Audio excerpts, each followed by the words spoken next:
The cockpit filled with crimson warning lights as Lieutenant Colonel Katherine Mitchell felt her world turn upside down, literally. Somewhere between heaven and earth, at 41,000 feet above the Mojave Desert, her F-35 Lightning II had become a coffin spinning toward the ground.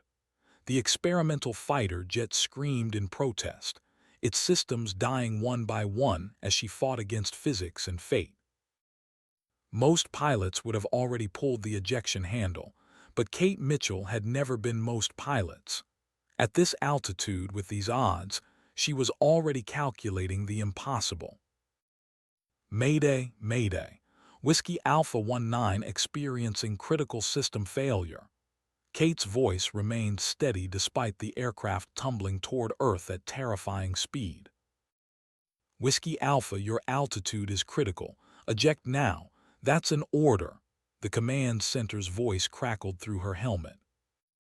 Most pilots would have punched out. The $100 million aircraft wasn't worth a human life, but Katherine Mitchell wasn't most pilots. Her hands moved with practiced precision across the controls, performing recovery techniques not found in any flight manual. As the G-forces mounted, blood rushed from her head, black spots dancing at the edges of her vision. 8 gs, 9, enough to render most humans unconscious in seconds. Kate performed specialized breathing techniques, tensing her lower body muscles to keep blood in her brain, her mind flashing back to similar maneuvers she'd executed years ago in the mountains of Afghanistan. The aircraft shuddered again, then miraculously responded to her inputs. She broke the deadly spin with less than 12,000 feet to spare. Control, I have recovered the aircraft. Systems stabilizing, requesting immediate landing clearance. Minutes later, the damaged F-35 landed hard but safely on the Edwards Air Force Base runway. Fire crews rushed toward the aircraft, spraying foam as a precaution. Kate sat motionless in the cockpit for several seconds, compartmentalizing the fear and adrenaline before completing shutdown procedures. Colonel Frank Morrison, commander of the test squadron, waited on the tarmac, his weathered face a mask of contained fury and relief. At 58, Morrison was old-school Air Force, a veteran F-16 combat pilot with over 30 years of experience. "What the hell was that, Mitchell?" he demanded as she descended the ladder. "You had clear orders to eject." Kate met his gaze steadily. "Sir, I assessed that recovery was possible." "You risked your life for an aircraft." "I saved $100 million prototype and the test data, sir." Morrison's expression softened almost imperceptibly. "The tech team will want a full debrief. That was some exceptional flying, Colonel." As they walked from the aircraft, Lieutenant Colonel Stephen Cooper approached. The 55-year-old chief engineer had an intensity that matched his brilliant mind. A veteran of Gulf War and Kosovo operations, Cooper had transitioned from pilot to engineer years ago.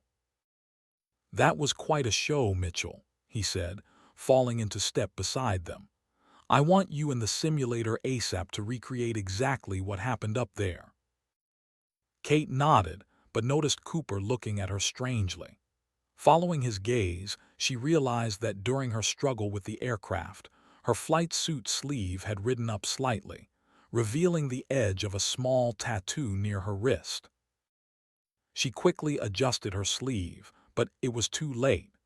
Cooper had seen it, the stylized ghost with wings that had once been the unofficial emblem of a squadron that officially never existed. The Ghost Squadron. Cooper's eyes widened slightly in recognition, but he said nothing. The look they exchanged contained volumes, surprise from him, wariness from her. Kate knew that her carefully constructed present had just collided with a past she'd been running from for years. In the briefing room, the technical team pored over flight data, while Kate recounted the incident in precise detail. The electrical system surge preceded the flight control failure by exactly 3.7 seconds, noted one engineer. That's not a cascading failure pattern we've seen before. Throughout the debriefing, Cooper stood silent at the back of the room, his eyes rarely leaving Kate. She could feel his gaze, evaluating, reassessing everything he thought he knew about her. Later in the locker room, Kate traced the ghost insignia tattooed on her wrist, a reminder of promises kept and broken. The Ghost Squadron had been the military's best-kept secret, an elite unit of pilots chosen for missions too sensitive for acknowledgement, too dangerous for normal parameters.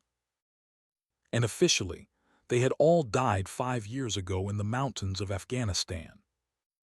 When she emerged, Cooper was waiting in the hallway. "We need to talk, Mitchell," he said quietly. "About the system failure, I've given my full report." "You know that's not what I mean." Kate glanced around to ensure they were alone. "There's nothing to talk about, Colonel Cooper." "That tattoo says otherwise." His voice dropped lower. "Ghost Squadron was destroyed in Operation Black Eagle. There were no survivors." Kate's face remained impassive. "I don't know what you're talking about."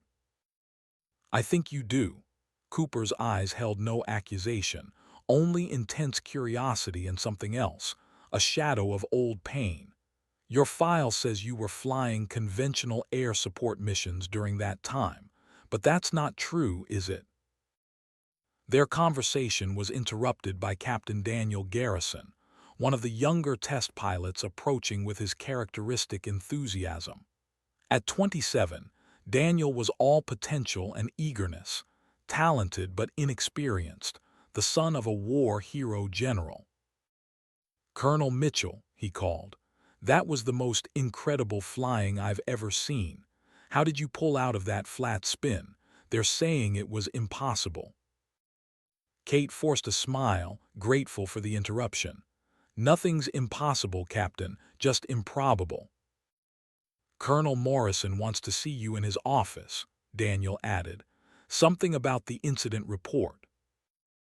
Kate nodded to Cooper. "We'll continue our technical discussion later, Colonel." Cooper's eyes lingered on hers. "Count on it." Morrison's office was adorned with photographs of aircraft he'd flown and medals he'd earned over decades of service. The man sat behind a desk, reviewing what appeared to be Kate's service record. "Close the door, Mitchell," he said without looking up. "I've been reviewing your flight data," he continued once she stood at ease before his desk. "What you pulled off today shouldn't have been possible, even for a pilot with your experience." "I got lucky, sir." "Luck had nothing to do with it. Those weren't standard recovery techniques." He leaned back in his chair. "Your record is impressive. Distinguished Flying Cross, Bronze Star, multiple air medals, combat deployments to Afghanistan and Syria. But there's a gap. 18 months where your assignments are classified beyond my clearance level. Care to enlighten me?" "I'm afraid I can't, sir." Morrison studied her for a long moment. "I run a test squadron, Colonel. The safety of my pilots depends on complete transparency. If there's something in your background that gives you skills the rest of us don't have, that could be valuable. But if there's something that puts my people at risk, I need to know." "My past won't compromise your squadron, sir. You have my word."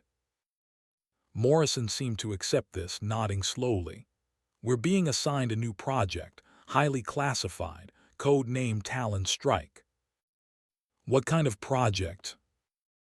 "New weapons system. Revolutionary, according to the brass, coming directly from the Pentagon's black budget." He handed her a sealed folder.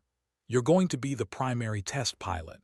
Your security clearance has already been approved at the highest levels. Someone upstairs thinks you're uniquely qualified." Kate took the folder, a sense of unease growing within her. "When do we start?" "Briefing tomorrow at 800. The project lead arrives tonight." He hesitated. General Thomas Garrison. Captain Garrison's father. The same, and he specifically requested you for this project, though he wouldn't tell me why. The implications were clear. General Garrison knew something about her past, something that made her valuable to this project. The question was what and why now? In her quarters that evening, Kate stared at the sealed folder. The classification level was higher than anything she'd seen since her Ghost Squadron days. Her phone rang, startling her from her thoughts. "Colonel Mitchell," she answered. "It's Cooper." His voice was low, cautious. "We need to meet, not on base." "I don't think that's a good idea." "It's about Ghost Squadron and Talon Strike. They're connected."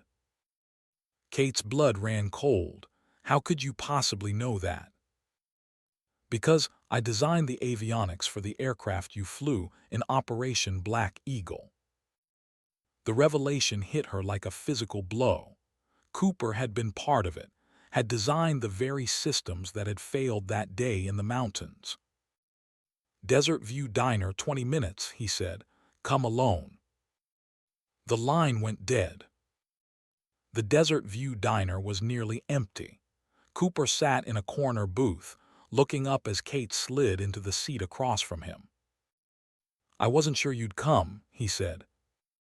"Start talking." Cooper glanced around. 5 years ago, I was part of a classified program developing advanced avionics for special operations aircraft. Systems that could operate in environments with heavy electronic countermeasures, navigate terrain that would normally be impossible. "Ghost Squadron," Kate said quietly. He nodded. "We never knew the pilots' identities or specific missions, but we knew our systems were being pushed to the absolute limit. Until Operation Black Eagle." Cooper's face darkened. "They told us all aircraft were lost, all personnel killed. The program was terminated immediately, all records classified." "What does this have to do with Talon Strike?" 2 months ago, I was approached about consulting on a new project. The technical specifications were derivatives of the systems I helped design for Ghost Squadron, with modifications based on failure analysis from Operation Black Eagle. Kate felt a chill. They're using the same technology, the technology that failed. "With improvements, supposedly." Cooper leaned forward. "What happened up there today? The system failure in your F-35. The pattern matches what we saw in simulations of the Ghost Squadron failures." "You survived Black Eagle," Cooper whispered. "You're the only one who did. That's why they want you for Talon Strike. You've seen the system fail and lived to tell about it." "I can't discuss classified operations." Cooper removed a folded paper from his jacket, sliding it across the table. "This was in the initial technical assessment for Talon Strike. Look at the signature." Kate unfolded the document. At the bottom was a familiar name, Major Robert Harrison, Technical Liaison. "Rob is dead," she said flatly. "I watched his aircraft go down myself." Cooper shook his head. "This document is dated 3 months ago." "It's a mistake or a forgery." "Then why did General Garrison specifically request you? The same general who oversaw Operation Black Eagle. The same general who pronounced Ghost Squadron lost with all hands." The evidence was mounting. The familiar system failure, the classified project, Garrison's sudden appearance, and now, impossibly, Rob's name on a recent document. "What do you want from me?" she asked finally. "Help me understand what really happened during Black Eagle. Systems don't fail simultaneously like that without a cause." Kate weighed duty against truth. The mission was to extract a special forces team trapped behind enemy lines, time-sensitive intelligence assets. We were a 6-aircraft formation, specialized stealth helicopters with fighter escort. I was flying lead fighter cover. She continued, her voice becoming clinical. We entered a narrow valley, the only approach that avoided major air defenses. That's when it happened. All aircraft experienced simultaneous systems failures. Complete electrical failure followed by flight control malfunction. All at once, that's virtually impossible. The helicopters went down first. No survivors. 3 fighters managed emergency landings in hostile territory. The pilots were captured and executed. Rob and I were flying high cover. His systems failed completely. Mine partially recovered, but not in time to save him. I managed to limp back to friendly territory. General Garrison personally informed me that the mission was being classified beyond top secret. Ghost Squadron never existed. My service record would be altered, and if I ever spoke about what happened, I'd face treason charges. Cooper absorbed this in silence. And now they want you to test technology derived from the very systems that failed that day. Back in her quarters, Kate lay awake, memories flooding back. The Ghost Squadron had been more than just a unit to her. They had been family. And Rob had been more than her commanding officer. Major Robert Harrison, brilliant pilot, natural leader, the man she had loved in secret, constrained by regulations against fraternization within the same chain of command. Their relationship had been cautious, hidden but real, until that day in the mountains. The mission briefing had been tense, the stakes clear. The flight in had been textbook, their stealth technology allowing them to slip past radar sights, their advanced navigation systems guiding them through treacherous terrain. Kate had been flying escort, providing high cover while the helicopters descended for extraction. Then everything went wrong. No warnings, just sudden, catastrophic failure across all systems. Through her radio, she heard the desperate calls from the other pilots as they lost control. Mayday, mayday, complete system failure. I've lost all control surfaces. Attempting emergency restart, nothing. Rob's voice had been calm even in crisis. Ghost lead to all aircraft. Attempt manual override protocols. But there was nothing to switch to. Every redundancy had failed simultaneously. Kate had watched helplessly as Rob's aircraft entered a flat spin. His last transmission still haunted her dreams. Ghost lead to Ghost 6. Kate, it's not your fault. Complete the mission. That's an order. Then his signal had gone dead. Somehow, through sheer piloting skill, Kate had managed to regain partial control of her aircraft, enough to limp back to friendly territory, alone. The debriefing afterward had been a nightmare. Men in civilian clothes questioning her for days, medical evaluations, psychological assessments, and finally, General Thomas Garrison himself delivering the directive that would reshape her life. Ghost Squadron never existed, Colonel Mitchell. Those pilots never flew those missions. You were never there. For reasons of national security, this incident will remain classified beyond top secret. You will be reassigned. Your record will reflect conventional combat deployments. If you ever speak of Ghost Squadron or Operation Black Eagle to anyone, you will be charged with treason. Is that clear?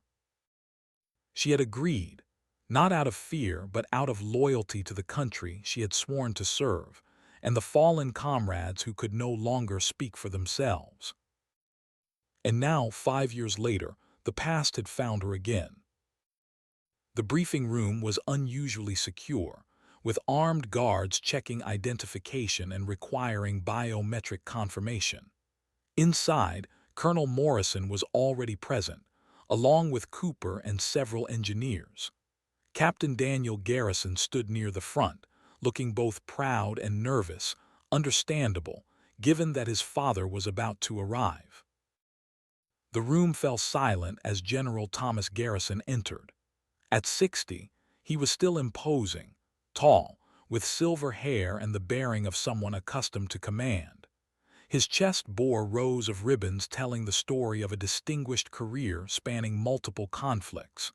His eyes were cold and calculating as they swept the room, lingering momentarily on Kate. "What you are about to hear is classified at the highest level," he began without preamble.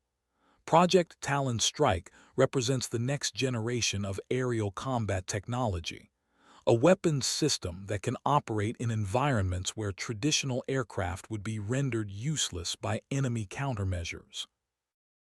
An aide distributed additional folders. Kate opened hers to find detailed technical specifications for a weapons system, unlike anything she'd seen before. The heart of Talon Strike is its ability to maintain operational capability even in the face of the most sophisticated electronic warfare. Where current systems fail, Talon Strike prevails. Kate felt a chill. The language was eerily similar to what she'd been told about Ghost Squadron's capabilities that had catastrophically failed when put to the test. "Colonel Mitchell will serve as our primary test pilot," Garrison announced. "Her experience makes her uniquely qualified for this role." Their eyes met, and Kate knew with certainty that Garrison was fully aware of her history with Ghost Squadron. This wasn't coincidence. She had been specifically chosen. "Colonel Cooper will oversee the technical integration. Captain Garrison will serve as secondary test pilot." After the briefing, as the room cleared, Garrison approached her. "Colonel Mitchell," he said, his voice lowered, "a word." She followed him to a small adjoining office, acutely aware of Cooper watching them leave. Once alone, Garrison's demeanor changed subtly. The commanding presence remained, but there was something else, a wariness perhaps. "It's been 5 years," he said. "Yes, sir." "I want to be clear, Colonel. Your role in this project is crucial. Your experience with similar technology gives you insights no one else has." "You mean my experience watching that technology fail catastrophically, watching my entire squadron die?" A muscle tightened in Garrison's jaw. "That incident was unfortunate, but we've learned from it. Talon Strike has been redesigned to address those failures." "With all due respect, sir, why me? Why now?" "Because you survived when no one else did. You managed to control an aircraft with systems that should have been completely inoperable." He leaned forward slightly. "I need a pilot who can handle the unexpected, Colonel." Garrison was telling her part of the truth, but not all of it. There was something more. "One more thing," Garrison said, reaching into his briefcase and withdrawing a file. "You should know that Major Harrison's contribution to this project has been invaluable." He placed the file on the desk between them. On its cover was a name, Major Robert Harrison. Kate stared at it, her world tilting. "That's not possible." "Open it." With hands she refused to let tremble, Kate opened the file. Inside was a photograph that stole her breath. Rob, older, with a scar running down the left side of his face, sitting in what appeared to be a laboratory setting, examining technical diagrams. "How?" the word escaped as barely more than a whisper. Major Harrison did not die in Operation Black Eagle. His aircraft crashed, but he survived, barely.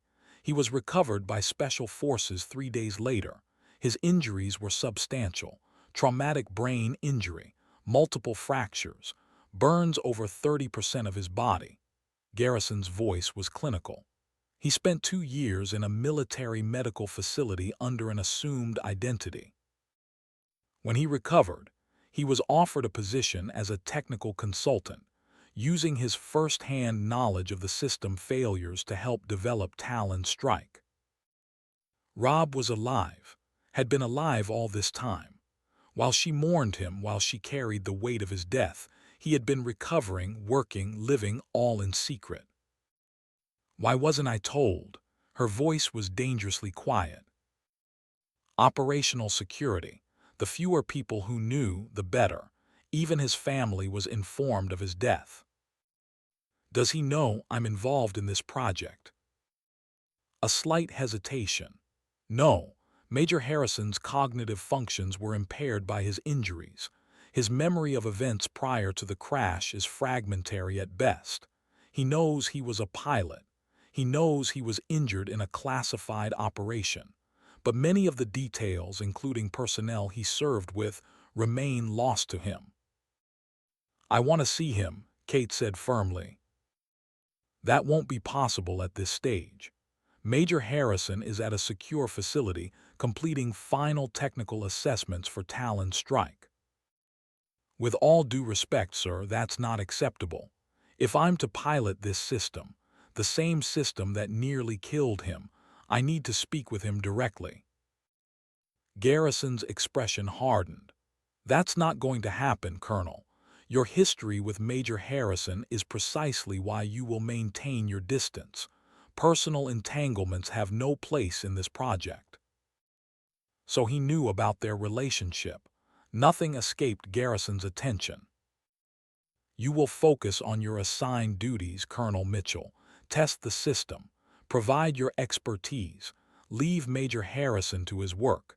This conversation is classified.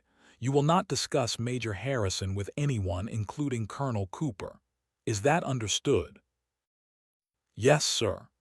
The response was automatic, ingrained by years of military discipline, even as her mind rebelled against the order. After he left, Kate remained seated, the file still open, Rob's image staring back at her. Why bring her into the project now?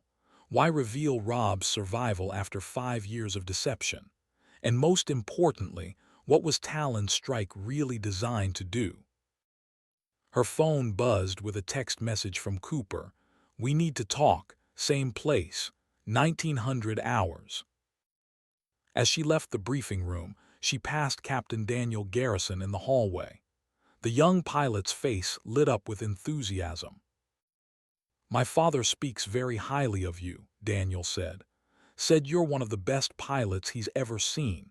That means a lot coming from him. Your father and I have history, Kate replied carefully. How much do you know about this project, Captain? Only what was in the briefing. Dad's always been tight-lipped about his work. Have you ever heard of a unit called Ghost Squadron? The young pilot frowned. No, ma'am, should I have? No, just curious. Daniel knew nothing about Ghost Squadron or Operation Black Eagle. Garrison had kept his own son in the dark about a critical piece of history that was now directly relevant to their current mission. The Desert View Diner was busier than the previous night. Kate chose a booth in the far corner, positioned to see both the entrance and the emergency exit. Cooper arrived 15 minutes late, looking harried. We have a problem, he said, voice low. After the briefing, I went back through my old files on the Ghost Squadron avionics. There's something wrong with the Talon Strike design. What kind of wrong? The kind that gets people killed. He opened a small notebook to reveal hand-drawn technical diagrams. The modifications they've made to address the failure points we experienced in Operation Black Eagle don't actually fix the core vulnerability.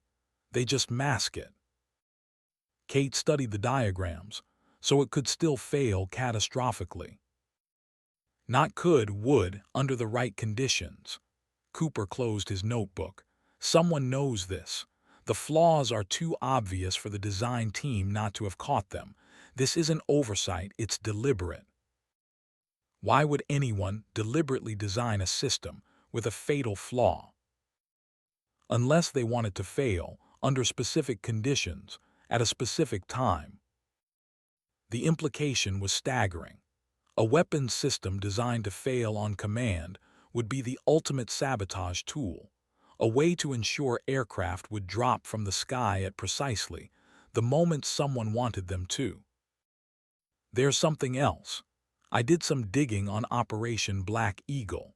The official record says it was a mission to extract a Special Forces team, but I found references to something called Prometheus Protocol.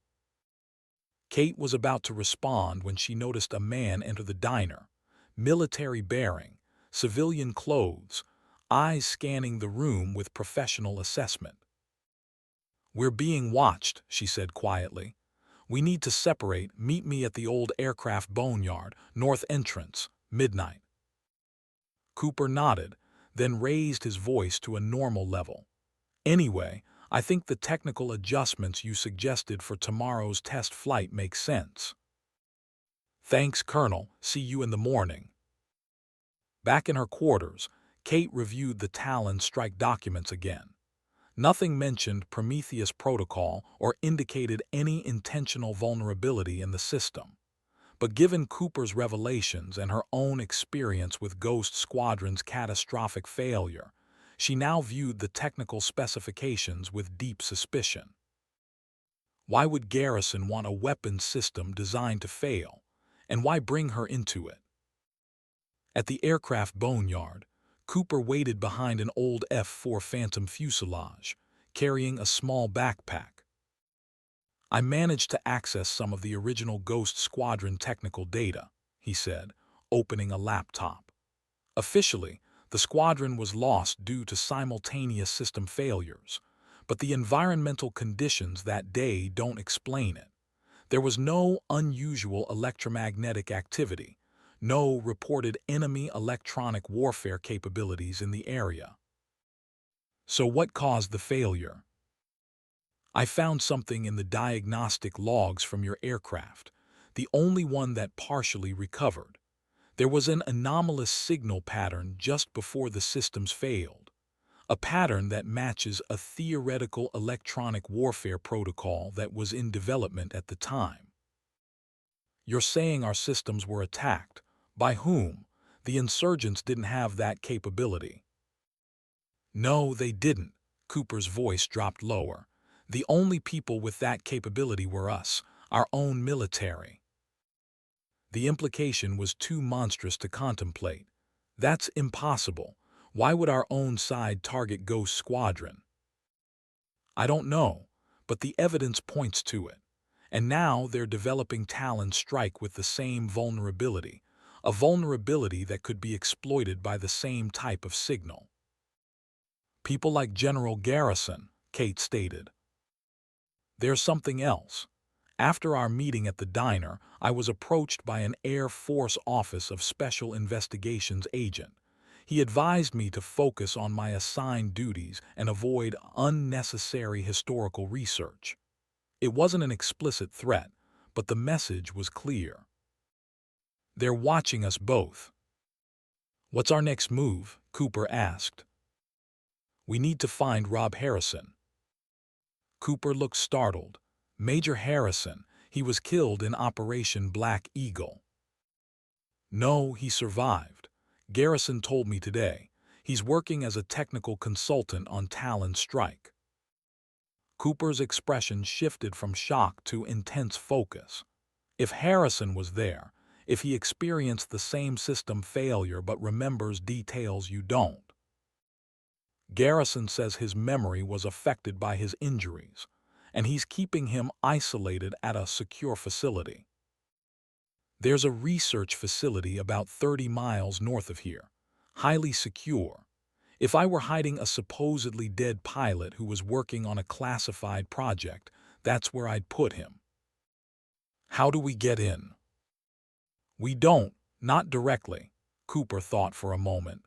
"But the facility requisitions supplies through the base logistics system. If we could access the delivery schedule, maybe plant something, a message, a secure communication device." "I'll work on it from my end. See if I can find any connection between Harrison and this facility in the Talon Strike documentation." As Kate made her way back to her quarters, her mind was filled with questions and suspicions.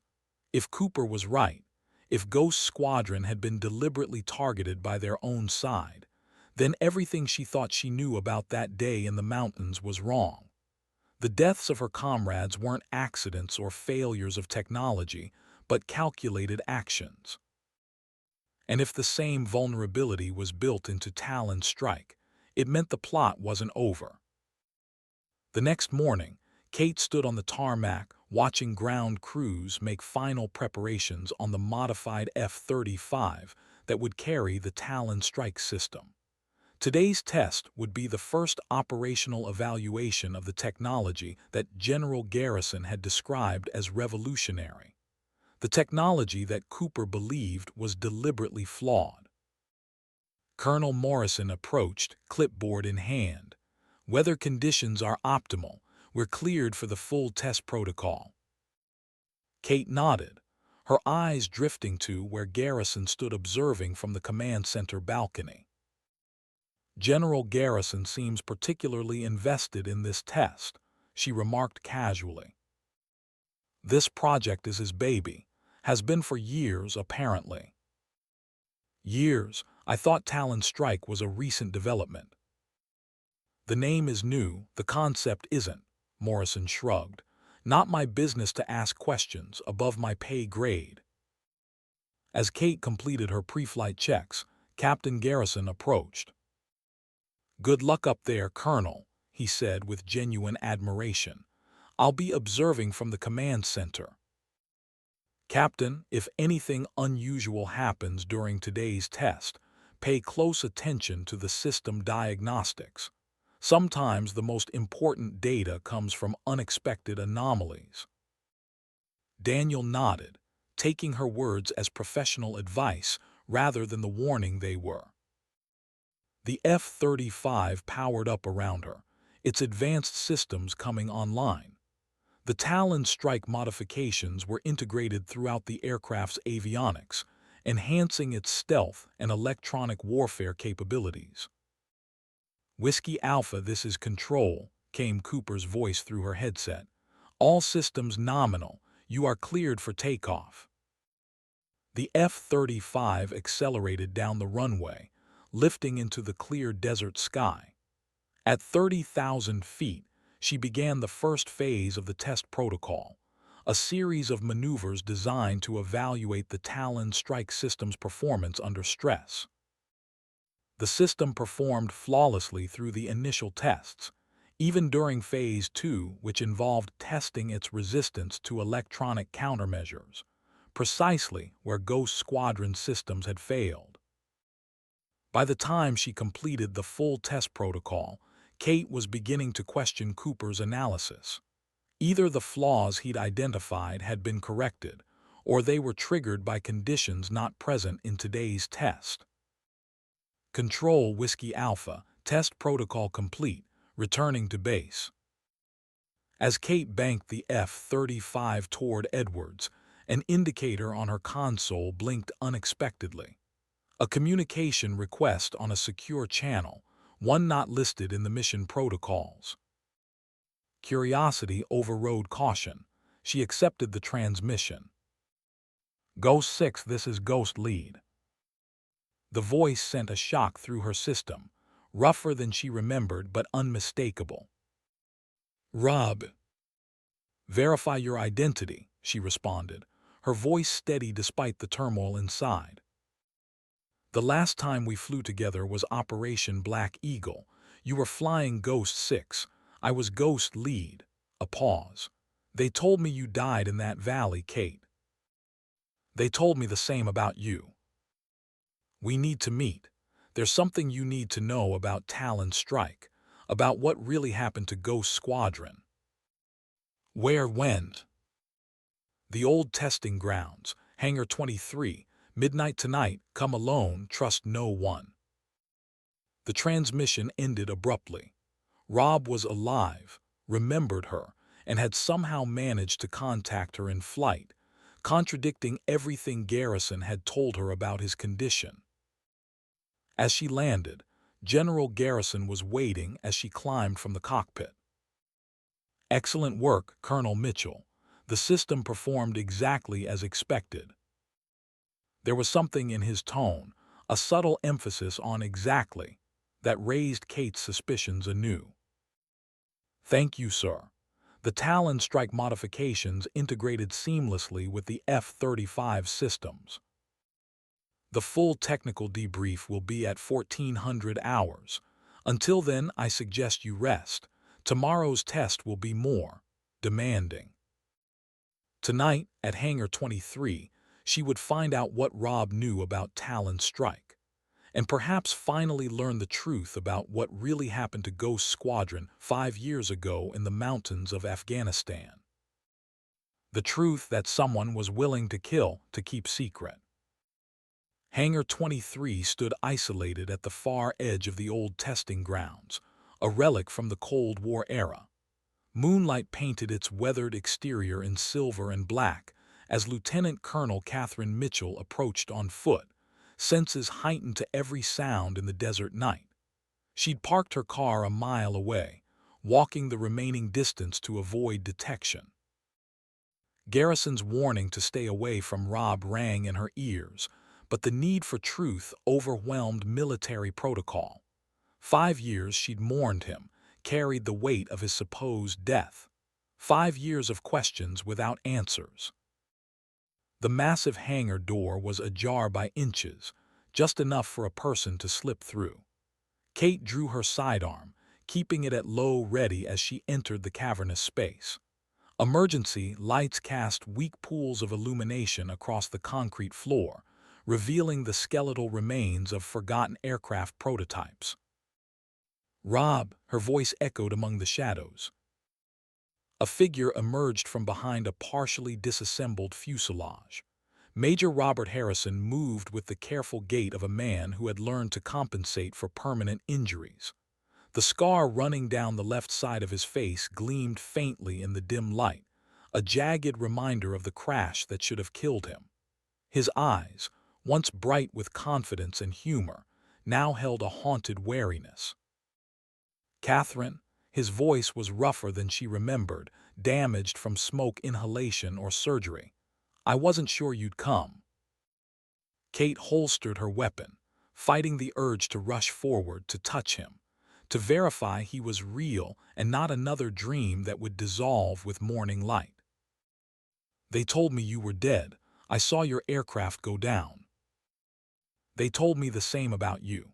A bitter smile touched his lips. "Garrison has always been selective with the truth." "Why now, Rob? Why contact me after 5 years?" He glanced at his watch. "We don't have much time. They monitor my movements. I disabled the tracker in my vehicle, but they'll notice I'm missing within the hour." "Who's they?" "Special Projects Division, a black operations unit answering directly to certain elements within military intelligence. They've been overseeing my recovery and my work on Talon Strike." "Garrison said your memory was impaired, that you didn't remember the squadron, the crash." She hesitated. "Any of us." Rob's expression hardened. "My memory returned fully about 2 years ago. I let them believe otherwise. It was safer that way." "Safer from what?" "From the people who deliberately sabotaged Ghost Squadron." His voice dropped lower. "Kate, Operation Black Eagle wasn't a mission failure. It was an assassination."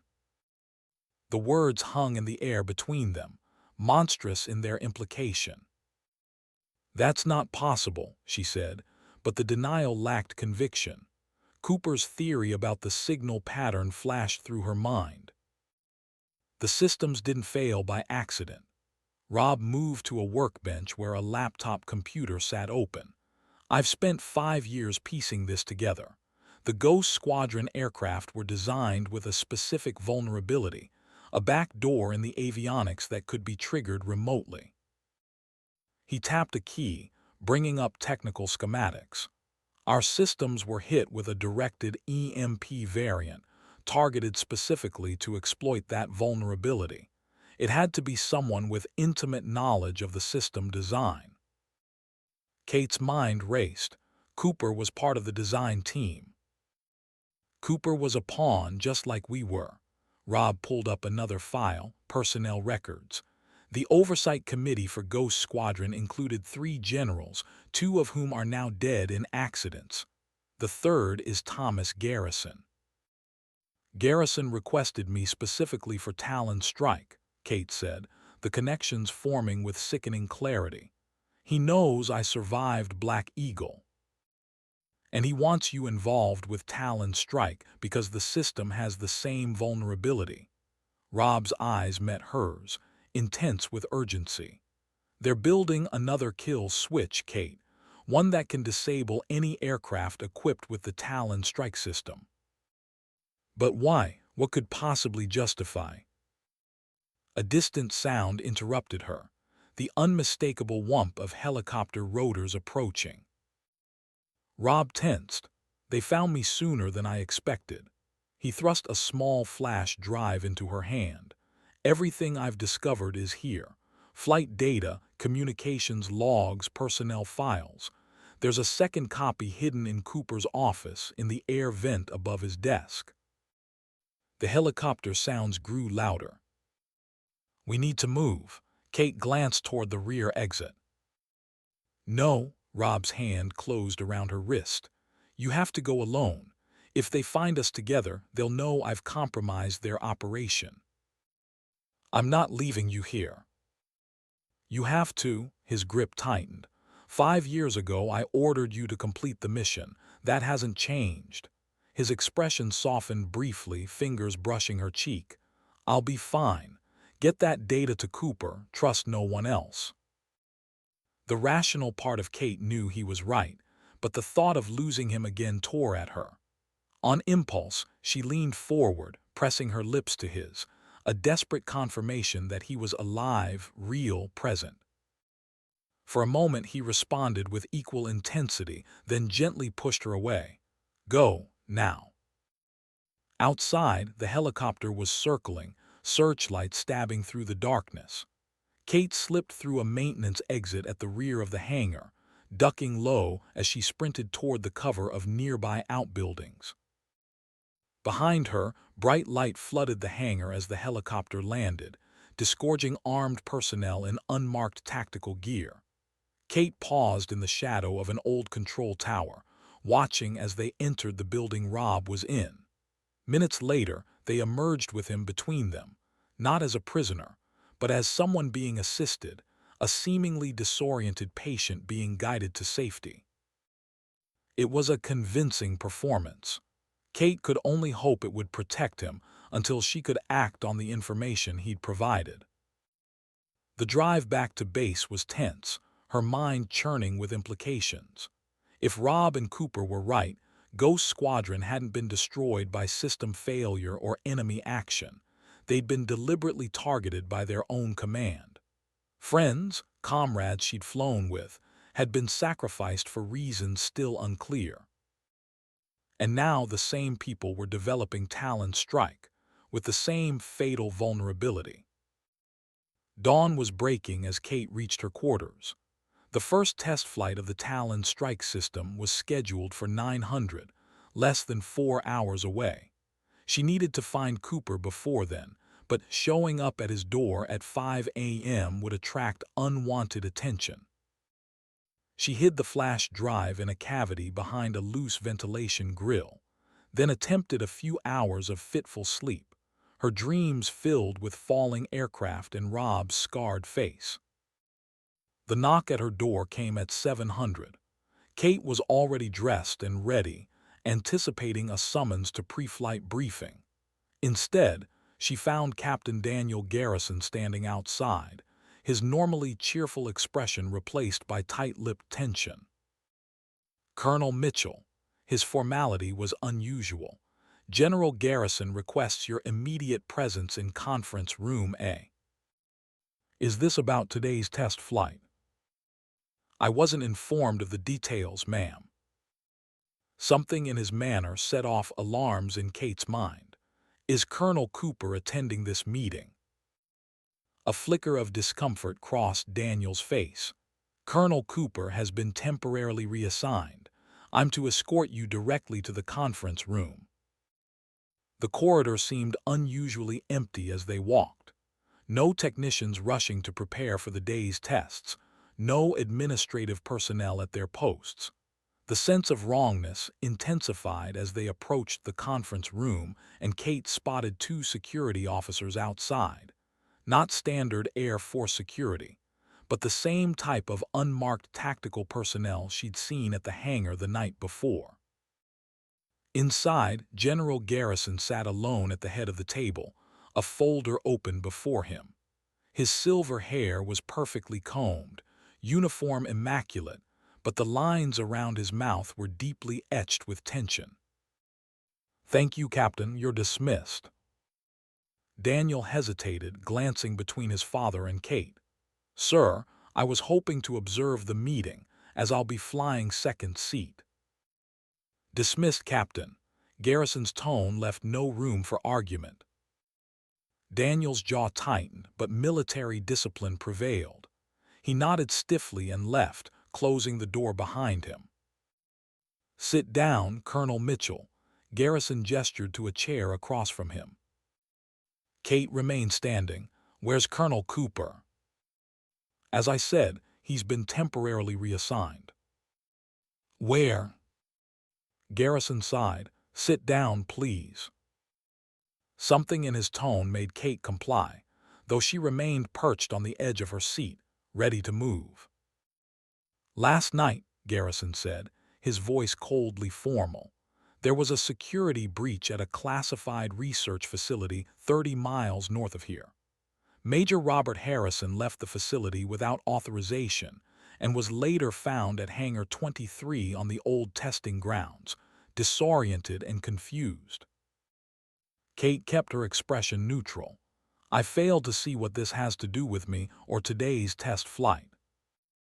Surveillance footage shows Harrison was not alone at the hangar. Garrison slid an image across the table, a grainy but recognizable shot of Kate entering the building. The room seemed to grow colder. "You're having me followed." "Not you specifically. Major Harrison. His condition requires monitoring." "His condition seemed fine to me." Garrison's eyes narrowed at the admission. Major Harrison suffered severe traumatic brain injury. His cognitive function and memory are severely impaired. Whatever he told you is the product of confusion and delusion. Is that why he's been kept isolated for 5 years? To protect him from his delusions, or to protect your secret? You're making accusations without understanding the full situation, Colonel.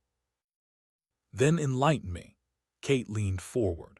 "Tell me why every aircraft in Ghost Squadron experienced simultaneous system failure. Explain how a malfunction pattern that should have been impossible occurred in exactly the same way across 6 different aircraft. Combat conditions create unprecedented stresses on systems." "Bullshit." Kate rarely used profanity, but anger burned through protocol. "We both know what happened wasn't natural failure. The question is whether you caused it or simply covered it up afterward." Garrison's composure cracked slightly. "You have no idea what you're talking about. No conception of the larger context." "Then explain it to me. What possible justification could there be for sacrificing an entire squadron of your own pilots?" Garrison stared at her for a long moment, then abruptly rose and crossed to the window. The Ghost Squadron mission was compromised before it began. Intelligence indicated the insurgents had somehow obtained advanced knowledge, not just of the mission, but of the extraction route, our capabilities, everything. "That's impossible. The mission details were compartmentalized." "Exactly, which meant the leak had to come from someone with the highest level of access, someone on the inside." Kate felt a chill. "You're saying there was a traitor in Ghost Squadron?" "Not in Ghost Squadron." Garrison turned back to face her.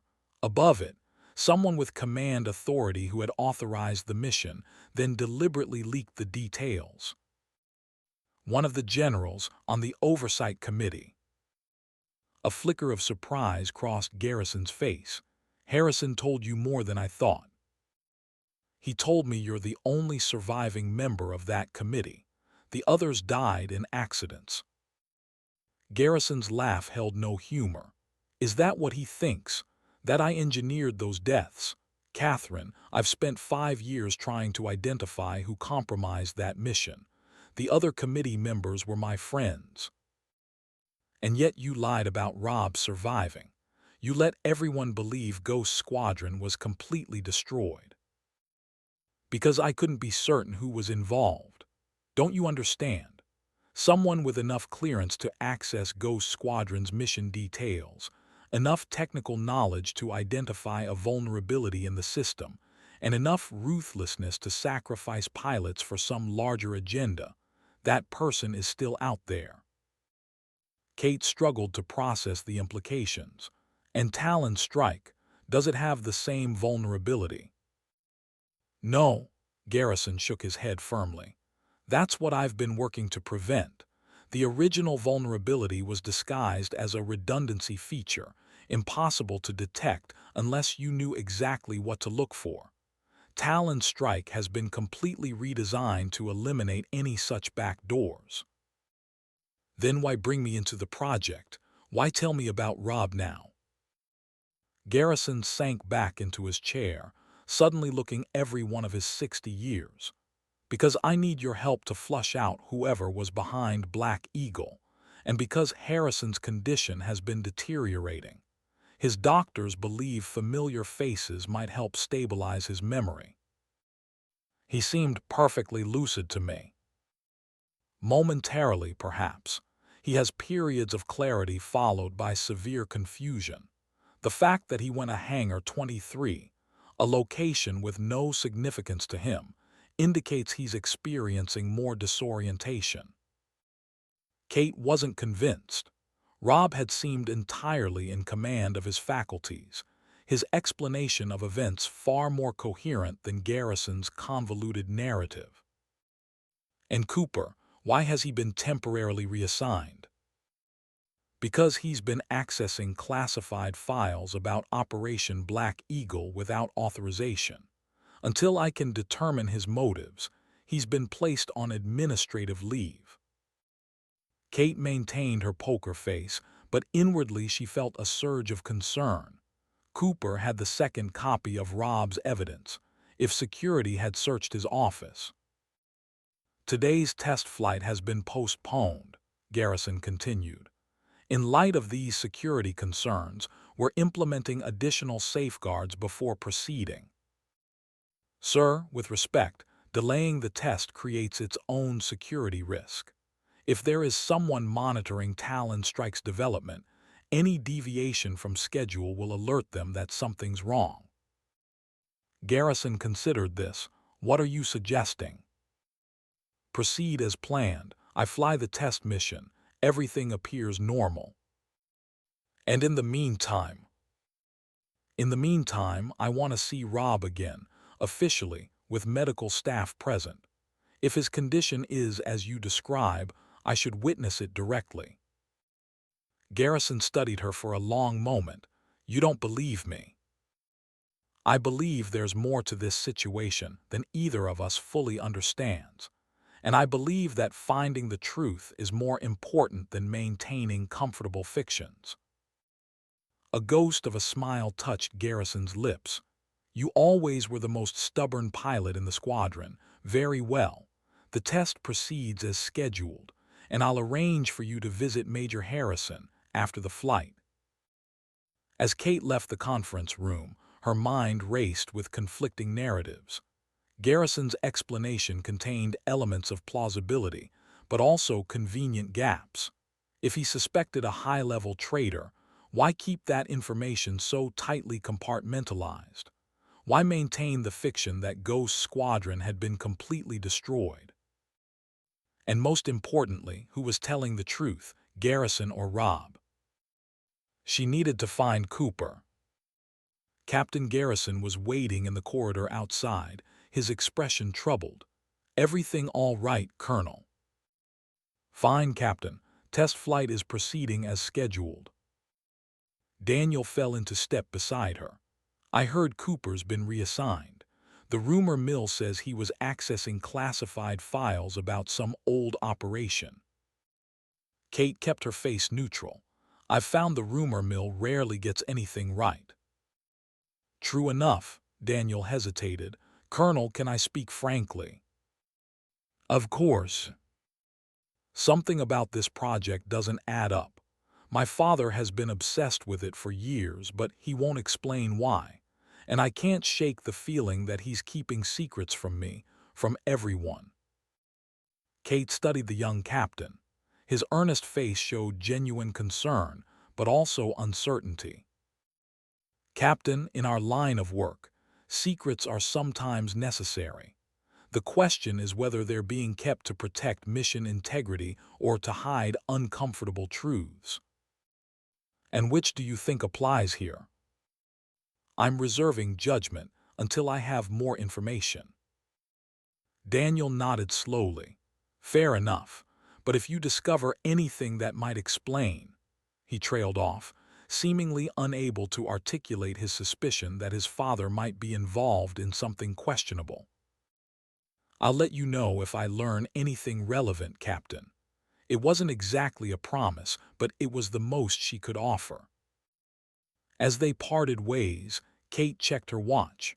3 hours until the test flight.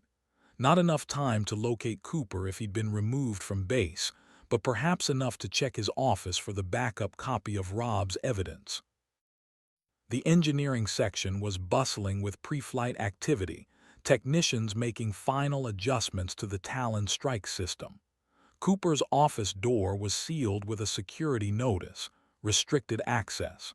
Authorization required. 2 guards stood nearby, ostensibly monitoring the corridor but clearly focused on the office. Getting inside undetected would be impossible. Kate redirected to the simulator room. If she couldn't access the evidence yet, she could at least prepare for the test flight. The simulator was currently unoccupied, the techs focused on the actual aircraft. Kate initiated the program, setting parameters to match the planned test mission. As the simulator booted up, she noticed something unusual in the corner of the display, a small icon that wasn't part of the standard interface. Curious, she tapped it. The screen changed, displaying a simple text message. Mitchell checked the maintenance log. Entry 47B Cooper. Cooper had found a way to leave her a message, using the simulator system they both regularly accessed. Kate pulled up the maintenance log, scrolling to entry 47B, which read, anomalous power fluctuation during avionics test. System recovered automatically after 3.7 seconds. Possible correlation with previous incidents. Further investigation required. The time stamp was from yesterday evening, after Cooper had been removed from the project. Somehow he'd gained access to leave this note specifically for her, but what did it mean? The 3.7-second interval matched the anomaly from her first incident in the F-35, and previous incidents could only refer to Operation Black Eagle, but the key phrase seemed to be system recovered automatically. During Black Eagle, her aircraft had partially recovered when all others had failed completely, a discrepancy never fully explained. What if that wasn't luck or superior piloting skill? What if her aircraft had been deliberately allowed to recover? The implications were staggering. If someone had the power to trigger catastrophic failure in Ghost Squadron's aircraft and yet allowed hers to partially recover, it meant her survival hadn't been an accident. It had been planned. She'd been spared deliberately, but why? The pre-flight briefing was tense but uneventful. General Garrison reviewed the test parameters, emphasizing safety protocols. The Talon Strike system would be evaluated under increasingly demanding conditions, culminating in a simulated electronic warfare environment. Colonel Mitchell will be monitoring system performance directly, Garrison concluded. Captain Garrison will coordinate from the command center, tracking telemetry and maintaining communication. As the briefing dispersed, Kate made her way to the tarmac where the modified F-35 waited. The morning sun glinted off its sleek fuselage, casting sharp shadows across the concrete. Ground crews swarmed around it, performing final checks. Technical Sergeant Rivera approached with the pre-flight checklist. "She's ready, Colonel. All systems nominal. Weather conditions optimal." Kate accepted the clipboard, scanning the data with practiced efficiency while her mind continued processing the morning's revelations. If Garrison was telling the truth, today's flight was a legitimate test of a system designed to prevent another Ghost Squadron tragedy. If Rob was right, she was about to fly an aircraft with a deliberate vulnerability, one that could be exploited at any moment. And if Cooper's cryptic message meant what she thought, her survival of Operation Black Eagle had been part of someone's plan from the beginning. The cockpit enclosed around her like a familiar embrace as she settled into the seat. The ritual of strapping in, connecting oxygen and communications, running through the checklist, all of it provided a temporary refuge from the swirling questions. "Whiskey Alpha, this is Control. Pre-flight checks complete. You are cleared for engine start." The voice wasn't Cooper's. Instead, it was Captain Garrison, sounding professionally composed despite the unusual circumstances. "Copy that, Control. Initiating engine start sequence." The F-35's powerful engine rumbled to life beneath her. Instrument panels illuminated one by one, system diagnostics scrolling across displays. Everything appeared normal, functioning exactly as designed. But appearances could be deceiving, as Ghost Squadron had learned too late. "Whiskey Alpha, you are cleared for takeoff. Winds light and variable, ceiling unlimited." "Copy that, Whiskey Alpha rolling." The aircraft accelerated down the runway, lifting effortlessly into the clear desert sky. As Kate climbed to the designated test altitude, she remained hypervigilant, watching for any anomaly, any hint of the vulnerability Rob had described. At 35,000 feet, she began the test protocol. The first phase was basic maneuverability, assessing how the Talon Strike modifications affected the aircraft's handling.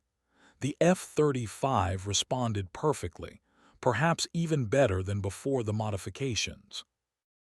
"Control, Whiskey Alpha, Phase 1 complete, system performance nominal, proceeding to Phase 2. "Copy that, Whiskey Alpha. Telemetry confirms system stability." Phase 2 involved testing the system's resistance to simulated electronic countermeasures, jamming, radar spoofing, communication disruption. The exact scenario where Ghost Squadron systems had failed.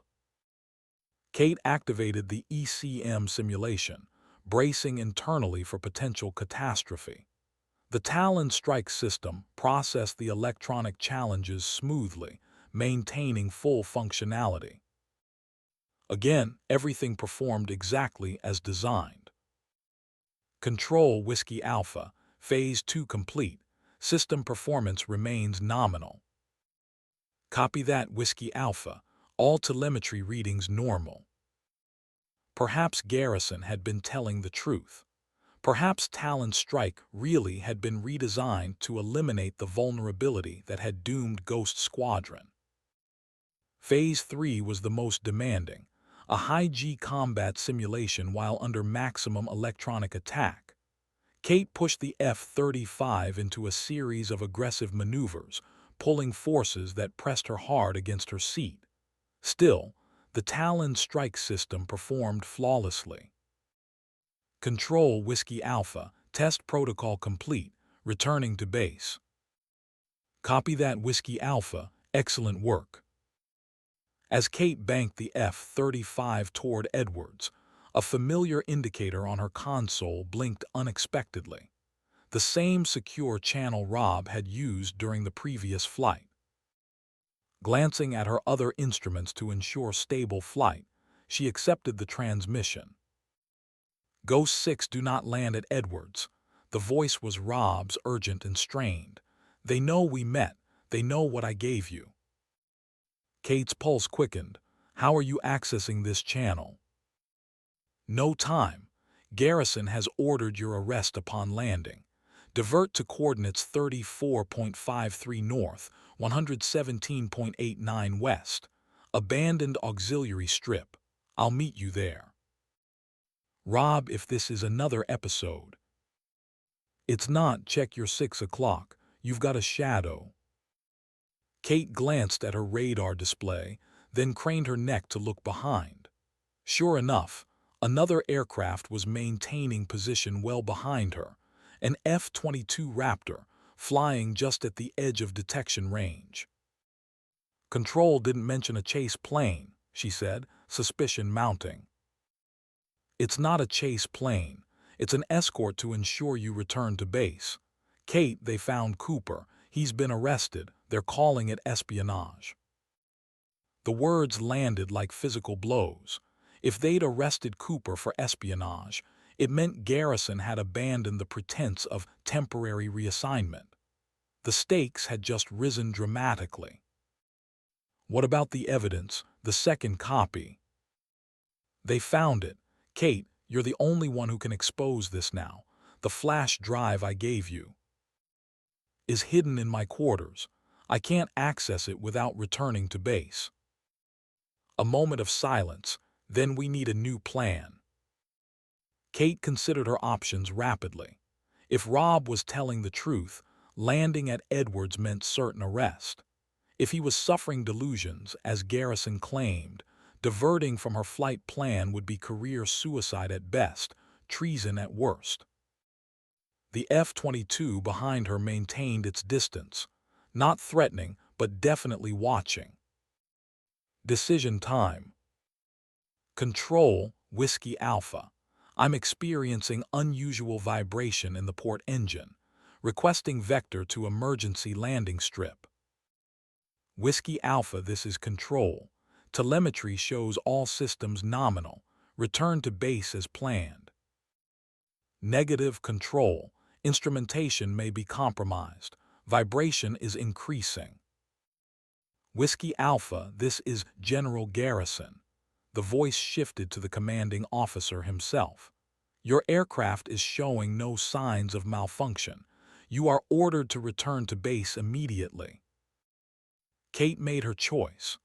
Unable to comply, emergency protocols dictate nearest suitable landing area. Diverting to auxiliary strip, coordinates 34.53 north, 117.89 west. Colonel Mitchell, this is a direct order. Kate switched off the primary communication channel, leaving only emergency frequencies open. Then she banked the F-35 sharply away from Edwards, accelerating to maximum non-afterburner speed. The F-22, behind her, immediately changed course to follow. They're pursuing, she reported to Rob on the secure channel. Expected, the auxiliary strip is 12 minutes at your current speed. I'll be there. And if they catch me first? They won't. That F-35 has the Talon Strike system. Use it. Kate's tactical training kicked in. The F-22 was the more capable air superiority fighter, but her F-35 had the experimental Talon Strike modifications, systems specifically designed to operate in contested electromagnetic environments. She activated the full suite, pushing the aircraft into a series of tight maneuvers while engaging countermeasures. The F-35 responded beautifully, each input translated into precise action. The F-22 remained in pursuit, but was unable to close the distance significantly. Its pilot was good, but clearly under orders to track rather than engage. 10 minutes later, the auxiliary landing strip came into view, a relic from World War II training operations, long abandoned but still marginally serviceable. A small aircraft was already on the ground, civilian, not military. Kate executed a rapid descent, pushing the F-35 to its landing limits. The concrete was cracked and weathered but adequate for her purpose. The landing was rough but controlled, the fighter jet rolling to a stop near the waiting civilian plane, a twin-engine Beechcraft, nondescript and unremarkable. Rob stood beside it, no longer appearing disoriented or confused. His posture was military straight, eyes alert and focused. As Kate completed shutdown procedures and climbed down from the cockpit, he approached rapidly. "We have maybe 5 minutes before they scramble helicopters from Edwards," he said without preamble. "Rob, I need to know, is Garrison telling the truth about a traitor on the Oversight Committee? Was Ghost Squadron compromised before the mission began?" "It's more complicated than that." Rob glanced skyward, clearly watching for pursuit. "The mission was compromised, yes, but not by someone on the committee. Garrison has been chasing shadows for 5 years while the real culprit continues operating." "Who then?" "The Defense Intelligence Special Projects Division. Black operations, beyond congressional oversight. They're developing technologies that violate international treaties, systems that can remotely disable any aircraft, anywhere, without detection." "Talon Strike." Rob nodded grimly. "The system is designed to appear as a security enhancement, but it contains a fundamental vulnerability, the same one that destroyed Ghost Squadron. Once installed in enough aircraft, it creates a kill switch that could ground entire air forces." "That's monstrous, yes, but highly valuable to certain interests." He checked his watch. "We need to move. That F-22 will have radioed our position." Kate hesitated, still processing the implications. "What's the play here, Rob? We can't exactly disappear with a stolen F-35. "Not disappear, expose." Rob's eyes burned with conviction. "We have the evidence. We need to get it to people who can act on it outside the military chain of command." "You're talking about going public, that's treason? Maybe. Or maybe it's the ultimate loyalty to the oath we took, to defend against all enemies, foreign and domestic." The distant thrum of helicopter rotors punctuated his words. "Time's up," Rob said. "Are you with me?"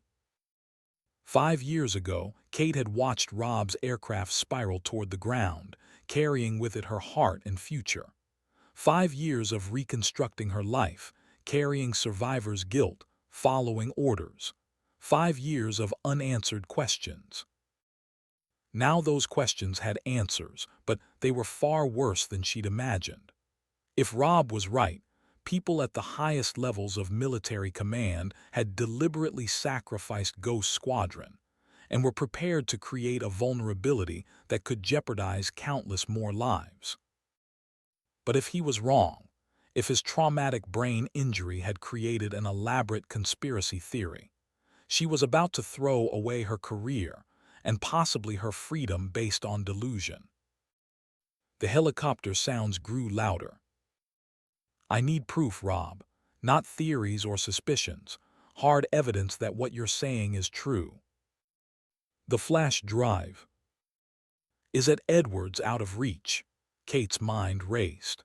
"But there might be another way.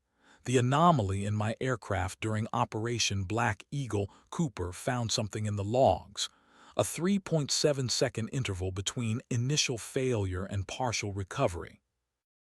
The same interval that occurred during your test flight incident," Rob said, understanding immediately. "That's their signature. The system is designed to allow recovery after exactly 3.7 seconds, but only in designated aircraft. My aircraft was allowed to recover, the others weren't.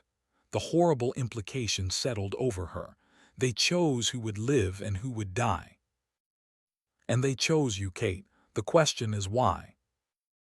The helicopter crested the ridge to the east, a military Black Hawk with Edwards Air Force Base markings. Rob grabbed her arm. "We need to move now."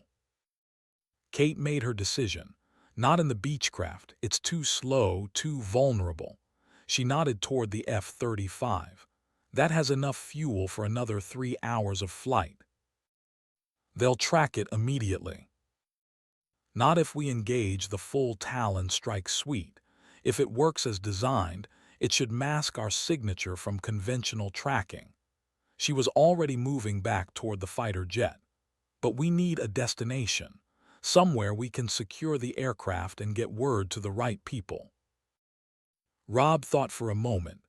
"I have a contact, former intelligence, now working as a defense correspondent for the Washington Post. We get the aircraft to him, along with our testimony, and risk being dismissed as traitors or delusional." Kate shook her head. "We need more. We need to prove the vulnerability exists by demonstrating it." "How?" Kate's expression was grimly determined. "By triggering it ourselves." The helicopter was now close enough that Kate could make out figures inside, armed personnel in tactical gear. "Get in," she ordered, climbing back into the cockpit. "Secondary controls are operational. You can fly right seat." Rob hesitated only briefly before complying, strapping into the weapons systems officer position behind her. "This is either the bravest or stupidest thing we've ever done," he said, as she initiated rapid restart procedures. "Ghost Squadron specialized in both," Kate replied, feeling a surge of something like her old confidence as the engines roared to life. The Black Hawk hovered at the edge of the landing strip, its crew clearly uncertain about how to respond to a fighter jet preparing for unauthorized takeoff. Kate didn't give them time to decide. The F-35 surged forward, accelerating down the cracked concrete. Behind them, the helicopter maintained position, unable to intervene directly against an aircraft of the F-35's capabilities. As they lifted off, Kate activated the full Talon Strike countermeasure suite. If the system worked as designed, it would shield them from radar tracking, communication intercepts, and other forms of electronic surveillance. If Rob was right about the hidden vulnerability, they were flying in a ticking time bomb that could be deactivated at any moment. "Where to?" Rob asked, settling into the unfamiliar secondary controls. Kate considered their options. They needed a location with technical capabilities to analyze the Talon Strike system, security to protect the aircraft once landed, and credible witnesses who couldn't be easily discredited. "Edwards is compromised, so is any military installation." Her mind raced through possibilities. "We need somewhere civilian but with appropriate technical expertise." "Skunk Works," Rob suggested. "Lockheed Martin's advanced development facility. They have the engineers who could verify the vulnerability." "Too closely tied to military contracts. They'd hand us over immediately." Kate thought further. "NASA Ames Research Center. They have the technical capabilities, civilian oversight, and enough independence to hear us out." "Moffett Field is a 4-hour flight from here." "We don't have 4 hours." Kate checked their fuel state. "But we have enough to make it to Palmdale. JPL has a satellite facility there." "Jet Propulsion Lab. They're space scientists, not aviation experts."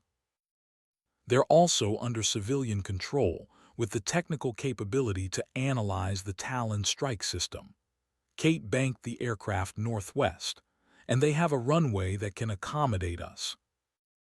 As the F-35 accelerated to cruising speed, Kate kept a wary eye on the threat detection systems. So far, the Talon Strike countermeasures seemed to be working, no indication of radar locks or pursuit. "They'll figure out where we're headed soon enough," Rob said, voicing her unspoken concern. They'll expect us to go for distance, try to get as far from Edwards as possible. Kate checked their heading. Palmdale is close enough that they might not consider it until too late. And when we land, how do we convince JPL to take us seriously rather than just calling the MPs? One problem at a time. Kate focused on flying, pushing away the doubts threatening to overwhelm her. The path forward was uncertain, fraught with risk, but the alternative, allowing Talon Strike to be deployed with its hidden vulnerability, was unthinkable. 20 minutes into the flight, the communication system crackled to life, an override frequency that bypassed her earlier shutdown of primary channels. Colonel Mitchell. General Garrison's voice was controlled but edged with tension. You've committed multiple serious violations of military protocol. Return to Edwards immediately, and I can still contain this situation. Kate exchanged glances with Rob, who shook his head slightly. General Garrison, she responded, keeping her voice professionally neutral. I believe the Talon Strike system has been compromised. Major Harrison has provided evidence of deliberate sabotage, the same vulnerability that destroyed Ghost Squadron. Harrison is suffering from traumatic brain injury. His evidence is the product of paranoid delusion. You're risking your career and freedom based on the confused ramblings of a damaged mind. Then explain the 3.7-second recovery interval, General. The same pattern in both incidents, my test flight malfunction and my survival of Operation Black Eagle. That's not coincidence or delusion. That's a designed feature. A pause. When Garrison spoke again, his voice had changed, less commanding, more contemplative. Catherine, listen to me carefully. You're right that it's not coincidence, but you're wrong about the implications. The 3.7-second interval is a safety protocol I personally insisted on after reviewing early Talon Strike designs. It creates a mandatory pause before system shutdown, allowing pilots a final opportunity to override catastrophic failures. Then, why did only my aircraft recover during Black Eagle? Why did the others fail completely? Another pause. Because the safety protocol was still experimental, it was only installed in your aircraft as a test case. The explanation was plausible, but something about it rang false. Why would an experimental safety feature be tested in a combat mission? And why hadn't she been informed? If that's true, Kate challenged, why keep it secret all these years? Why the elaborate cover-up about Rob's survival? Because I couldn't be certain who triggered the failure. Someone deliberately activated the system vulnerability during that mission, someone with access and authority. Until I identified that person, everyone associated with Ghost Squadron had to remain officially dead for their own protection. And have you identified this person, after 5 years of investigation? We're close. That's why Talon Strike is proceeding now. We've implemented safeguards. Safeguards that could be compromised just like before. Rob cut in, his voice hard. General, with respect, you've been chasing the wrong conspiracy. It's not a rogue individual. It's an entire division operating with official sanction. Major Harrison, stand down. You're not helping your case or Colonel Mitchell's by continuing these accusations. The Defense Intelligence Special Projects Division, Rob pressed. Check their funding allocations against Talon Strike development milestones. Check who authorized Operation Black Eagle and who received the intelligence it was meant to recover. The radio fell silent for several long moments. Land that aircraft at Edwards, Colonel, Garrison finally said, his voice back to full command mode. This conversation needs to happen face to face, not over compromised communications. With respect, sir, I don't believe that's possible. Kate checked their position. Palmdale was now less than 10 minutes away. We're landing at JPL's Palmdale facility. Once there, we'll secure the aircraft and request a joint military-civilian investigation into Talon Strike. That is a direct violation of orders, Colonel. Yes, sir, it is. Kate's voice was steady despite the gravity of her actions. But sometimes following orders means betraying the larger duty. Ghost Squadron deserves justice, and future pilots deserve to fly aircraft without hidden kill switches. This is your final warning. Return to Edwards or face the consequences. I'm already facing them, sir. Kate ended the transmission, focusing on their approach to Palmdale. The JPL facility came into view, a complex of buildings surrounding a runway originally built for NASA aircraft testing. As they approached, Kate broadcast on civilian frequencies. Palmdale Tower, this is U.S. Air Force F-35 declaring an emergency. Request immediate landing clearance. Security situation, military aircraft with civilian personnel on board. The confused response from Palmdale's tower suggested they were about to land at a facility wholly unprepared for their arrival. But they were out of options and nearly out of time. As they made their final approach, radar warning systems suddenly blared to life. Multiple aircraft were approaching rapidly from Edwards, F-22s flying at maximum speed. They've locked onto us, Rob reported. Talon Strike countermeasures are no longer effective. They've activated the override. Kate fought to maintain control as warning indicators flashed across her instrument panel, just like Operation Black Eagle. The moment of truth had arrived. If they were right about the vulnerability, the aircraft systems would begin failing within seconds. If Garrison had been telling the truth about the safety protocols, they might have a chance to override the failure. First, the communications went dark. Then navigation systems flickered and died. Primary flight controls began to stiffen as fly-by-wire systems failed one by one. 3.7 seconds, Kate muttered, counting down mentally. If the override is going to activate, it happens now. For a breathless moment, nothing changed. Then, just as during her first malfunction, a subset of systems rebooted, enough to maintain minimal control, though far from full functionality. It worked, Rob said, voice tight with concentration as he monitored the remaining operational systems. The safety protocol activated. But we're still losing altitude. Kate fought the controls, trying to maintain their approach to the runway. The override only gives us basic maneuverability, not full recovery. The F-35 descended faster than intended, the runway rushing up to meet them. Kate compensated as best she could with the limited controls available, bracing for a hard landing. "Brace," she called as the aircraft hit the concrete with bone-jarring force. The landing gear absorbed the initial impact, but the speed was too great. The F-35 bounced, then slammed down again, skidding sideways along the runway. For a moment, it seemed they might recover control. Then the right landing gear collapsed under the strain, sending the multi-million-dollar aircraft spinning across the tarmac in a shower of sparks and debris. When they finally ground to a halt, alarms were blaring throughout the cockpit.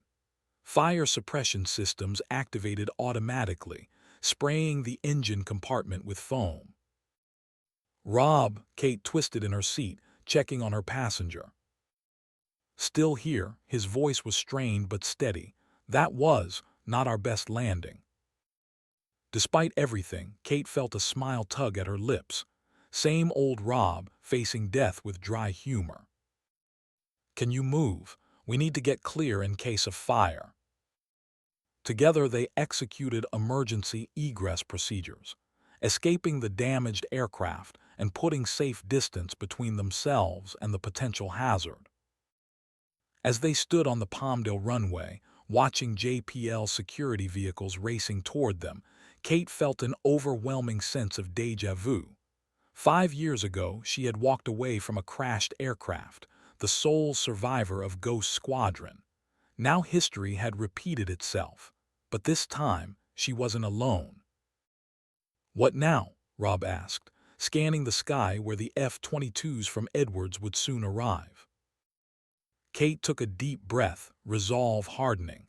"Now we tell our story to everyone who will listen, and we don't stop until Ghost Squadron gets justice." Behind them, the damaged F-35 sat as silent testimony, physical proof of the vulnerability they had risked everything to expose. The Talon Strike system had failed exactly as predicted, with the same 3.7-second interval they had identified in previous incidents. The pattern was undeniable, the evidence irrefutable. Now they just had to survive long enough to make sure the world heard the truth. Fire trucks screamed across the Palmdale runway, converging on the damaged F-35. The acrid smell of burnt electronics and jet fuel filled the air as JPL security personnel approached Katherine Mitchell and Robert Harrison, with weapons drawn. Confusion was evident on their faces. Civilian scientists and security officers suddenly confronted with a military fighter jet crash landing at their facility. "United States Air Force," Kate called out, raising her hands to show she wasn't armed. "I'm Lieutenant Colonel Katherine Mitchell. This is Major Robert Harrison. We need to speak with your facility director immediately." A security officer stepped forward, sidearms still at the ready. "Ma'am, you just crashed a military aircraft at a civilian NASA facility. The only place you're going is into custody until the Air Force arrives." "The Air Force is precisely who we're avoiding," Rob said. "We have evidence of deliberate sabotage to military aircraft systems, evidence that people are willing to kill to suppress." The security team exchanged skeptical glances. "Sir, please step back toward the aircraft," the lead officer ordered. "Listen to me," Kate insisted, her voice commanding respect even in these circumstances. "That aircraft contains proof of a vulnerability that has already cost the lives of an entire squadron. In less than 30 minutes, military personnel from Edwards will arrive to secure this aircraft and eliminate that evidence. Once they do, the truth dies with it." A new voice joined the conversation. "What kind of vulnerability?" A man in his 60s approached from one of the security vehicles. He wore a JPL badge identifying him as Dr. Howard Chen, engineering director. "A remotely activated kill switch embedded in the avionics system," Kate explained quickly. "It can disable any aircraft equipped with the technology, specifically the new Talon Strike system being developed at Edwards." Dr. Chen studied them skeptically. "And you crashed a $100 million fighter jet to prove this." "We didn't crash it," Rob corrected. "The system was remotely activated to force us down. The fact that we're standing here having this conversation instead of being scattered across the desert is because of a secondary feature, a 3.7-second recovery interval that allows limited flight control to be restored in selected aircraft." Chen's expression changed. The technical specificity had caught his interest. "That's a very precise claim." "One we can prove if you give us access to the aircraft's black box data," Kate said. "Dr. Chen, I understand your skepticism, but in approximately 25 minutes, that evidence will disappear forever." The sound of distant helicopter rotors emphasized her point.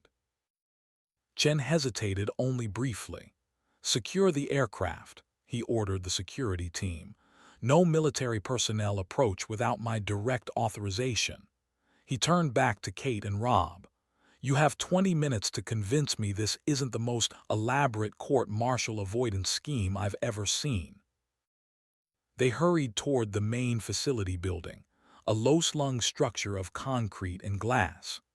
Inside, Chen led them to a secure conference room where Kate quickly outlined the situation: Ghost Squadron's destruction, the cover-up, Rob's survival, and the development of Talon Strike with the same fatal vulnerability.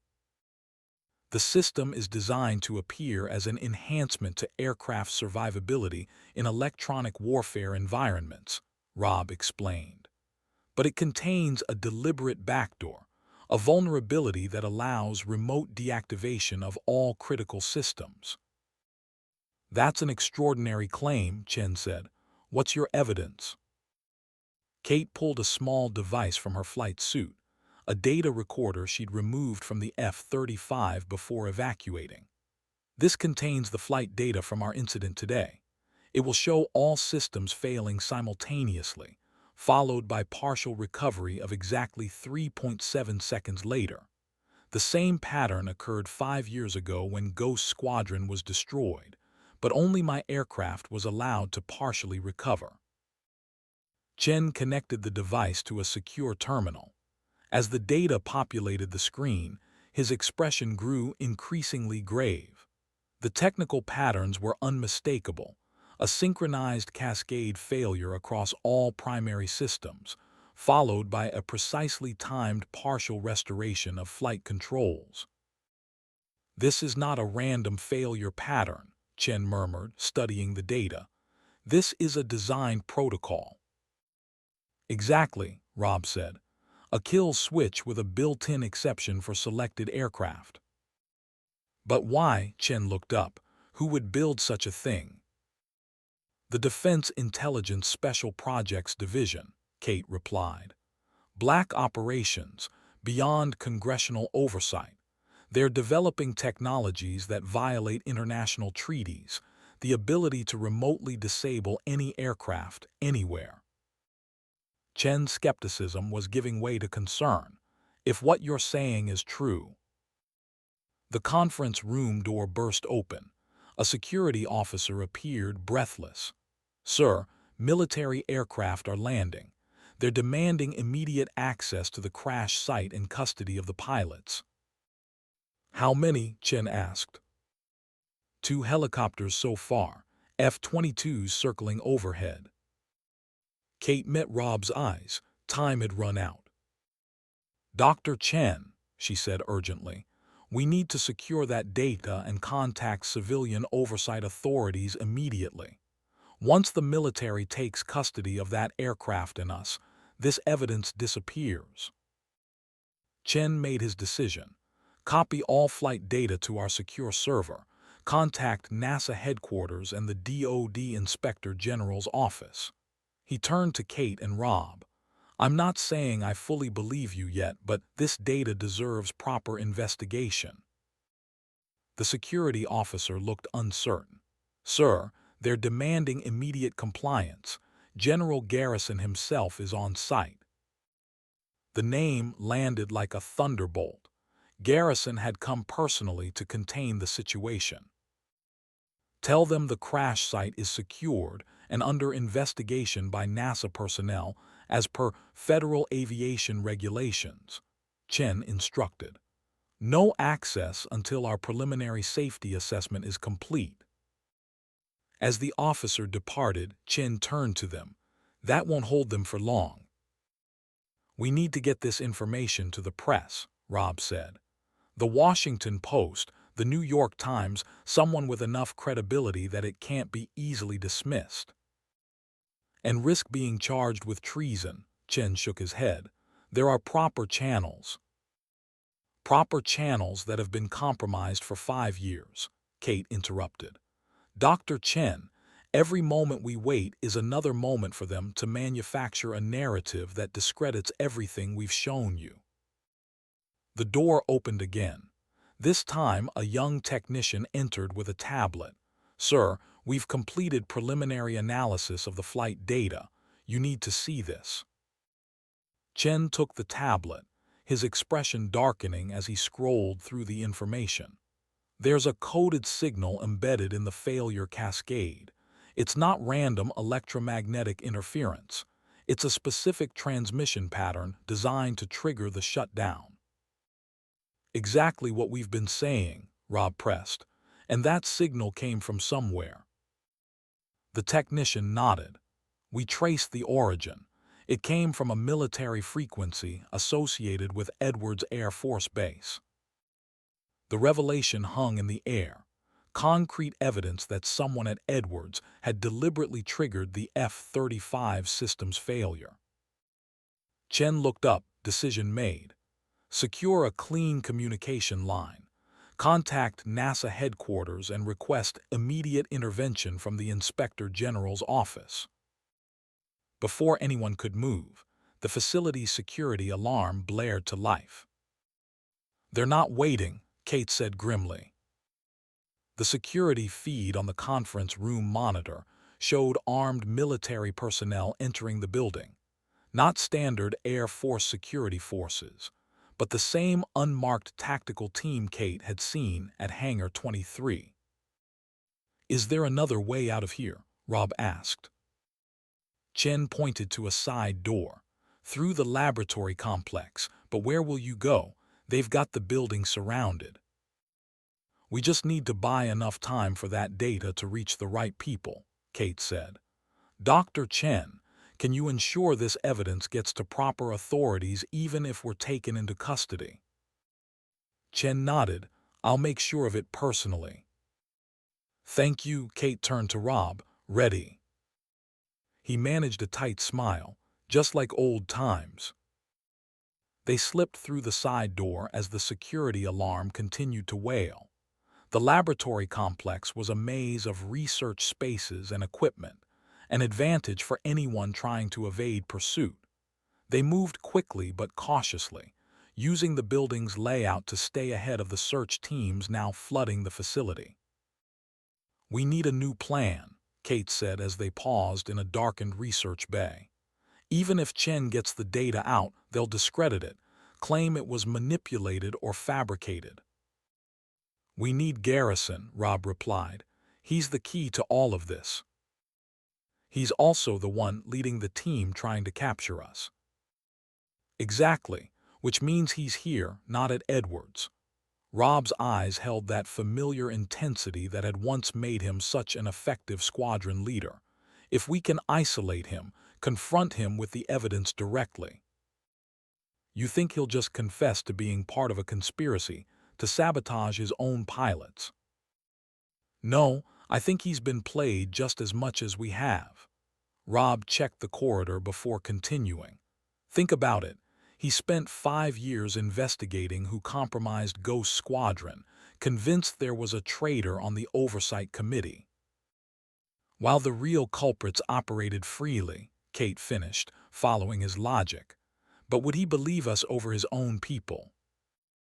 "He might, if we can show him concrete proof that the kill signal came from Edwards today, while he was personally overseeing the operation." A commotion from the main corridor interrupted their planning. Heavy footsteps and tactical radio chatter indicated the search teams were closing in. "We need to move," Kate urged. They slipped through another laboratory section, working their way toward the rear of the facility. Through a window, they could see additional military vehicles arriving. The perimeter was tightening. "There," Rob pointed to an exit sign at the end of the corridor. "That leads to the secondary parking area." As they approached the exit, the door suddenly swung open. Both froze, expecting armed security. Instead, Captain Daniel Garrison stood in the doorway, alone and apparently unarmed. "Captain," Kate's hand instinctively moved toward her sidearm. "Colonel Mitchell." Daniel's expression was conflicted, his military discipline warring with evident uncertainty. "My father sent search teams to the northern sector. He told me to check this exit alone." "Your father knows we're here?" Rob asked sharply. "He knows everything." Daniel's gaze shifted between them, including that Major Harrison is supposed to be suffering from traumatic brain injury and memory loss. He focused on Rob. "You don't look particularly impaired to me, sir." "That's because I'm not," Rob replied evenly. "Your father has been lied to, Captain. We all have." "So my father claims," Daniel said. "He says you're both suffering from delusions brought on by PTSD and traumatic brain injury." He paused. "He also says the Talon Strike project has been compromised by foreign intelligence, and that you've been unwittingly manipulated into sabotaging it." Kate exchanged a glance with Rob. Garrison was already constructing the narrative to discredit them. "And do you believe that, Captain?" she asked. Daniel hesitated. "I believe my father is a patriot who's dedicated his life to this country. I also believe there are things he hasn't told me, things about Ghost Squadron and what really happened during Operation Black Eagle." "He hasn't told you because he's been sworn to secrecy," Rob said, "just like we were." "Then help me understand." Daniel stepped fully into the corridor, letting the door close behind him. "Because right now, I have orders to detain 2 officers who have stolen classified technology and crashed a $100 million aircraft at a civilian facility. Unless you give me a damn good reason not to follow those orders, I'm obligated to do my duty." Kate made a quick decision. "The F-35 didn't crash because of pilot error, Captain. It crashed because someone at Edwards transmitted a kill signal that triggered a deliberate vulnerability in the Talon Strike system." "That's not possible." "JPL has the data proving it," Rob added. "A specific signal originated from Edwards that caused synchronized system failures across the aircraft." Daniel's expression wavered between disbelief and dawning comprehension. "Are you saying someone at Edwards deliberately forced you down?" "Yes," Kate confirmed. "The same way Ghost Squadron was brought down 5 years ago. The only difference is that my aircraft, both times, was allowed partial recovery after exactly 3.7 seconds." "Why would anyone do that?" "Because Talon Strike isn't just an electronic countermeasure system," Rob explained. "It's a remote kill switch designed to be implemented across the entire Air Force fleet. Once installed, it would give certain people the ability to disable any aircraft anywhere with a specific signal." Daniel's military training was evident in his rapid assessment of the strategic implications. "That would be a violation of international treaties and a fundamental threat to national security," Kate finished. "Imagine the damage if such technology fell into enemy hands or was used by rogue elements within our own government." The young captain's struggle was visible on his face. "My father would never be part of something like that." "We don't believe he is, at least not knowingly," Rob said. "We think he's been manipulated by the Defense Intelligence Special Projects Division. They've been using his legitimate investigation into Ghost Squadron as cover for their own operation." Daniel seemed to reach a decision. "I need to see this evidence for myself." "Dr. Chen has it," Kate said, "but we need to reach him before your father's team takes him into custody." "They won't," Daniel replied. "My father's focused on securing you two and the aircraft. The JPL staff are being contained but not detained." "Then we need to get back to Chen," Rob said, "and we need to confront your father with the evidence." Daniel nodded once, military decisiveness reasserting itself. "Follow me. There's a service corridor that leads back to the main building." As they moved through the facility, Kate studied the young captain. The decision to trust them over his father's direct orders represented a profound moral courage, the kind that defined true military character beyond mere obedience. "Why are you helping us, Captain?" she asked quietly as they navigated a maintenance area. Daniel's expression was grim. "Because for 5 years my father has been obsessed with finding a traitor. It's consumed him, changed him. If what you're saying is true, if he's been manipulated all this time, then he deserves to know. The service corridor opened into a utility area near the main conference rooms. They could hear voices ahead, one of them unmistakably General Garrison's.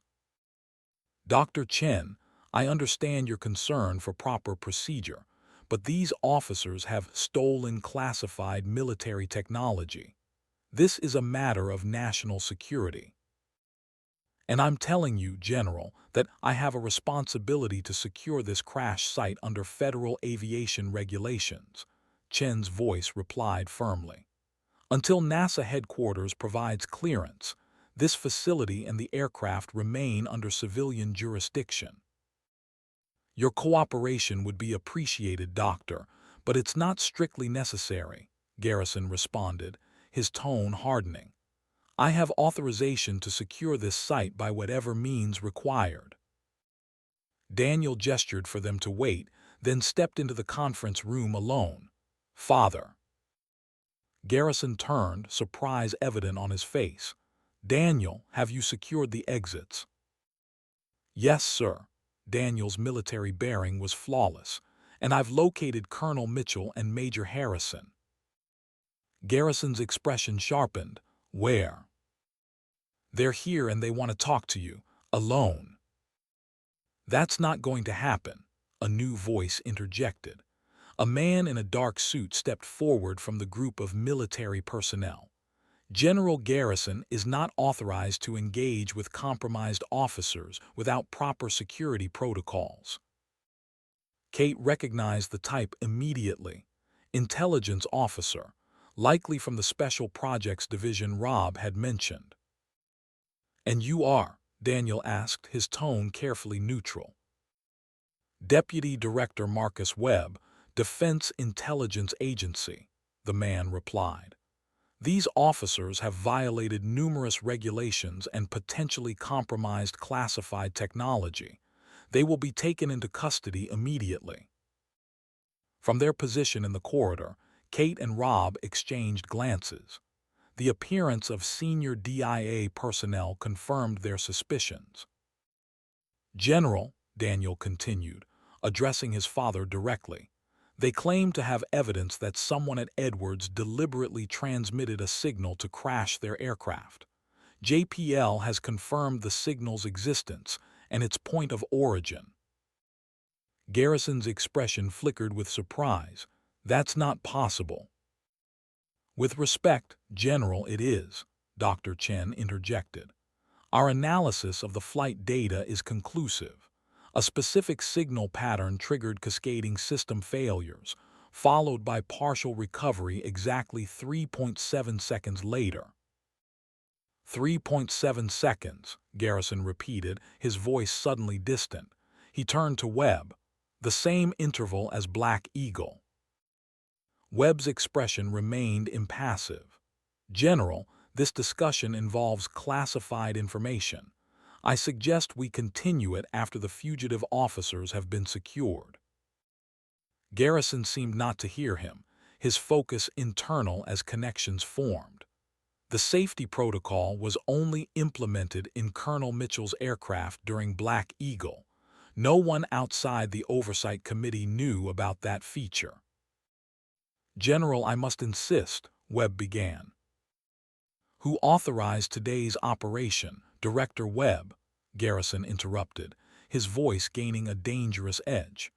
Who gave the order to activate the Talon Strike override system? Webb's composure didn't waver.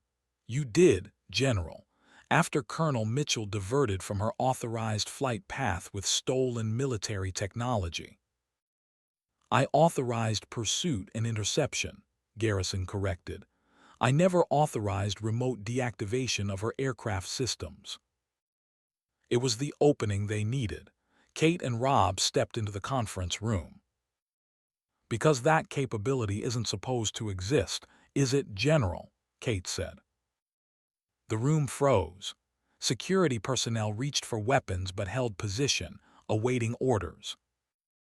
Colonel Mitchell, Major Harrison. Garrison's voice was tight with controlled emotion. You've created quite a situation." "Not of our making, sir," Rob replied. "We were forced down using the same technology that destroyed Ghost Squadron 5 years ago." "A technology that officially doesn't exist," Kate added, her gaze shifting to Webb. "Yet somehow was deployed against us today from Edwards while you were personally overseeing the operation." Garrison turned to Webb, decades of military command evident in his bearing. "Explain." "There's nothing to explain, General." Webb's smooth confidence never wavered. "These officers stole classified technology and crashed during an unauthorized flight. Any system failures were likely due to pilot error or sabotage on their part." "The data doesn't support that conclusion," Chen interjected, gesturing to the displays still showing the flight telemetry. "The signal pattern is clear and originated from Edwards." "Manufactured evidence," Webb dismissed. "Easily fabricated by someone with Colonel Mitchell's expertise." Garrison studied the data display, his expression darkening. "This signal pattern, I've seen it before, in the Black Eagle investigation." "Exactly," Rob said urgently. "The same pattern that brought down Ghost Squadron. The same technology now being integrated into Talon Strike under the guise of defensive countermeasures." Webb's patience appeared to be wearing thin. "General Garrison, I remind you that this conversation involves highly classified information. These individuals are not cleared for this discussion." "These individuals were part of Ghost Squadron," Garrison replied, his voice hardening. "A squadron that was destroyed by this exact signal pattern, a pattern I was told represented random electromagnetic interference from enemy countermeasures." "Intelligence assessments evolve with new information," Webb responded smoothly. "The original analysis may have been incomplete." "Or deliberately falsified," Garrison countered. He turned to his security team. "No one moves against Colonel Mitchell or Major Harrison without my direct order. Is that clear?" The military personnel nodded, their loyalty to the general evident. Webb's expression cooled further. "You're exceeding your authority, General." "Actually, I'm finally exercising it properly." Garrison turned to Dr. Chen. "I want every piece of data from that aircraft secured and transmitted to the Department of Defense Inspector General's office immediately. Authentication code Alpha 7 Delta Niner." Chen nodded and moved to his terminal. Garrison faced Kate and Rob. "I owe you both an explanation, but first," he turned back to Webb. "Deputy Director Webb, you are relieved of duty pending investigation. Captain Garrison, place him under arrest." Webb laughed softly. "On what charges exactly?" "Suspected involvement in the deliberate sabotage of U.S. military aircraft, resulting in the deaths of 5 pilots during Operation Black Eagle," Garrison stated formally. "And attempted murder of 2 more today." The tension in the room reached breaking point. Webb's security detail, 4 men in tactical gear, shifted subtly, hands moving toward weapons. "General Garrison," Webb said, his voice taking on a harder edge, "you seem to be suffering from the same delusions as your officers. The Defense Intelligence Agency has full authority over the Talon Strike program and its implementation. Your role was advisory only." "My role," Garrison replied, "was to provide cover for whatever you're really developing, using my pilots as test subjects." His voice carried decades of command authority. "Captain, place Director Webb under arrest. Now." The moment balanced on a knife's edge. Daniel Garrison moved to execute the order, but Webb's security team stepped forward, creating a standoff. "This is unwise, General," Webb warned. "The Talon Strike program has authorization at the highest levels." "To develop electronic countermeasures," Garrison countered. not remote kill switches that violate international law and every principle of military ethics. Sometimes national security requires difficult choices, Webb replied, dropping all pretense. Imagine the strategic advantage, the ability to neutralize any hostile aircraft without firing a shot. No casualties, no escalation, just quietly asserting dominance of the skies. And if that technology falls into enemy hands, Kate interjected, or is deployed by rogue elements within our own government. Safeguards exist, Webb dismissed. The system can only be activated by authorized personnel using specific protocols. The same protocols that somehow activated today without General Garrison's authorization, Robb challenged. Webb's expression hardened. Necessary field testing to validate system performance. Using live pilots as guinea pigs, Garrison said, disgust evident in his voice. Just like Ghost Squadron. Ghost Squadron was an unfortunate necessity, Webb admitted coldly. We needed to validate the system's effectiveness under combat conditions, against pilots trained to counter electronic warfare. Their sacrifice advanced our capabilities by years. The admission hung in the air, monstrous in its calculation. 5 pilots, their aircraft deliberately sabotaged to test a classified weapons system. You murdered them, Kate said, her voice deathly quiet, to test your kill switch. We advanced national security, Webb corrected. And your survival, Colonel Mitchell, provided valuable data on the recovery protocol's effectiveness. Robb stepped forward, rage barely contained. You purposely let her live, as a control subject. Scientific methodology requires baseline comparisons, Webb replied with clinical detachment. Her aircraft was selected to test the recovery protocol. The others served as the control group. Garrison's face had gone pale with fury. You used my oversight committee to provide cover for murdering my pilots. His voice shook with barely controlled rage. You manipulated me for 5 years, letting me chase phantoms while you continued developing this abomination.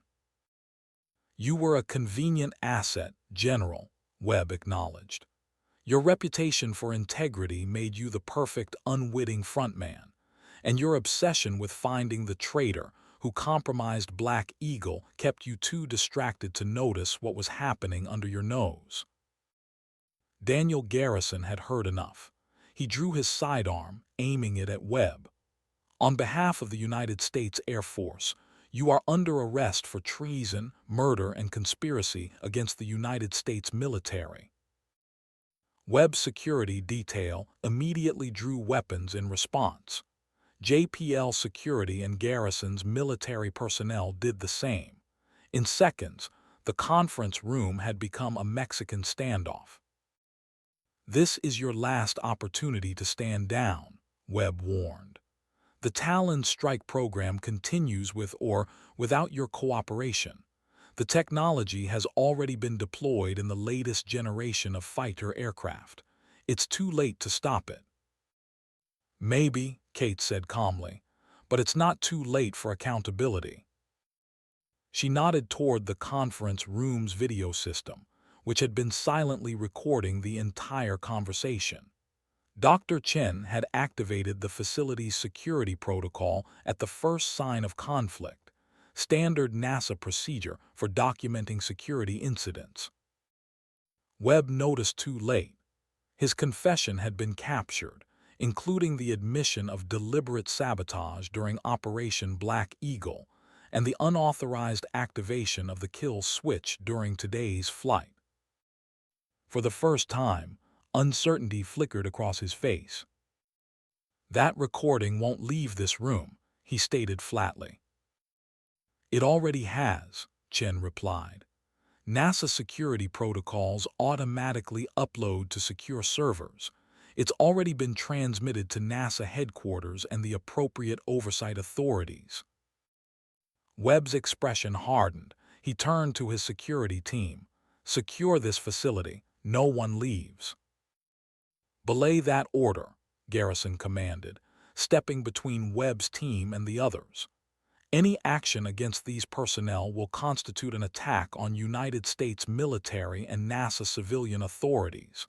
The consequences will be severe and immediate. The standoff intensified. Kate calculated angles, positions, options. If gunfire erupted in this confined space, casualties would be unavoidable. Daniel Garrison maintained his aim on Webb. Director, your team is outnumbered, and unlike you, we're not willing to sacrifice lives unnecessarily. A noble sentiment, Webb replied, but ultimately naive. He seemed to come to a decision. Stand down, all of you. His security team hesitated, clearly uncertain. I said stand down, Webb repeated. The situation has evolved. We adapt accordingly. Slowly, reluctantly, his team lowered their weapons. The tension in the room decreased marginally. Webb straightened his suit jacket. General Garrison, this isn't over. The Talon Strike program has authorization at levels far above your pay grade. One recording won't change that. Perhaps not, Garrison agreed. But it's enough to ensure a full investigation, enough to expose what really happened to Ghost Squadron, and enough to warn every pilot currently flying aircraft equipped with your kill switch. You'll destroy years of work, Webb said. Compromise a strategic advantage that could save countless lives in future conflicts. No, Rob countered. We'll prevent the militarization of a technology that violates every principle of warfare ethics and international law, a technology that turns our own aircraft into potential weapons against us. Webb studied them, calculation evident in his expression. You realize this won't end here. There will be consequences for all of you. We're counting on it, Kate replied. Court-martials are public record. Testimonies are given under oath. The truth about Ghost Squadron and Talon Strike will come out, all of it. For a moment, it seemed Webb might continue arguing. Instead, he merely nodded once. Captain Garrison, I believe you were about to place me under arrest. I suggest you proceed. My legal team will be contacting the Judge Advocate General's office within the hour. Daniel moved forward, handcuffs ready. As he secured Webb's wrists, the director leaned close to him.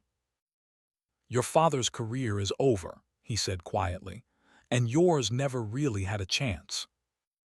Daniel completed the arrest without responding, his expression revealing nothing.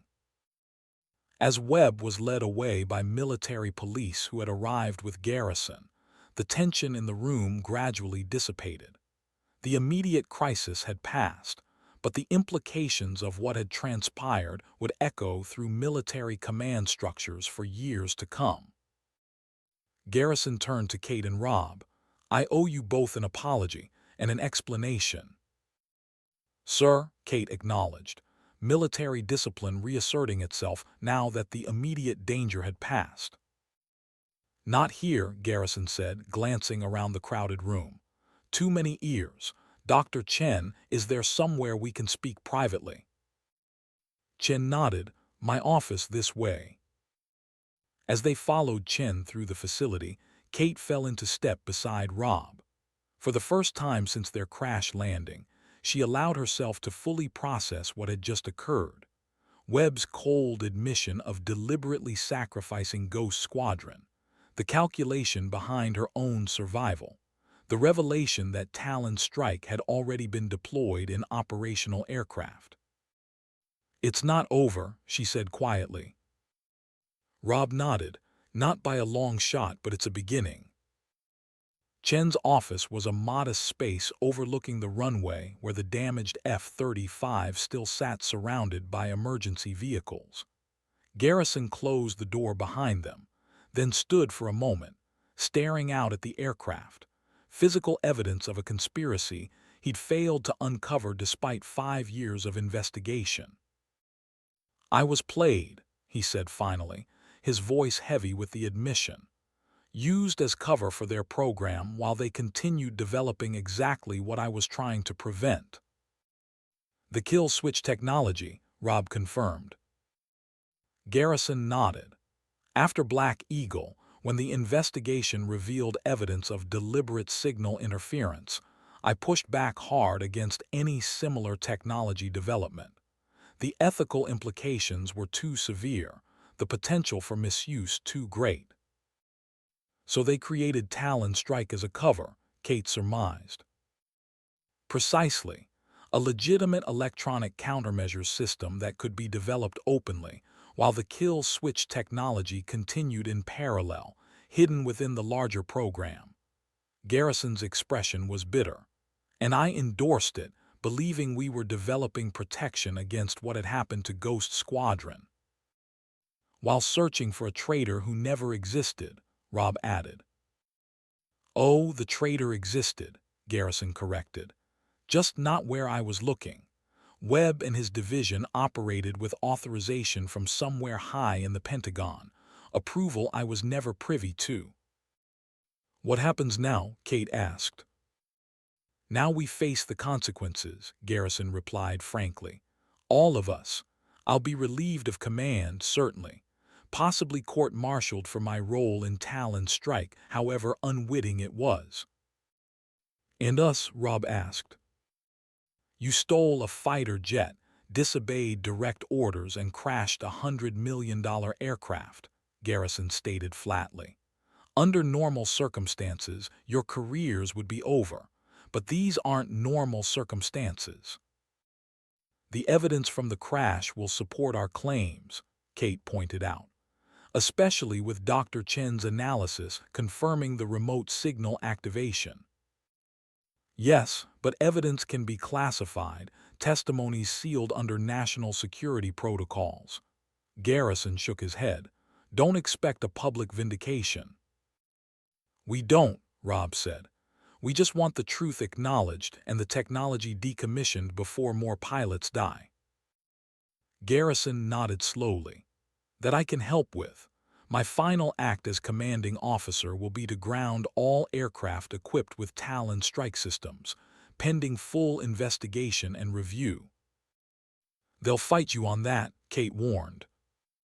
Let them. Some battles are worth the cost, even when victory isn't assured. Garrison straightened, military bearing reasserting itself. I need to contact Air Force Command and the Secretary of Defense directly. This situation requires immediate action at the highest levels.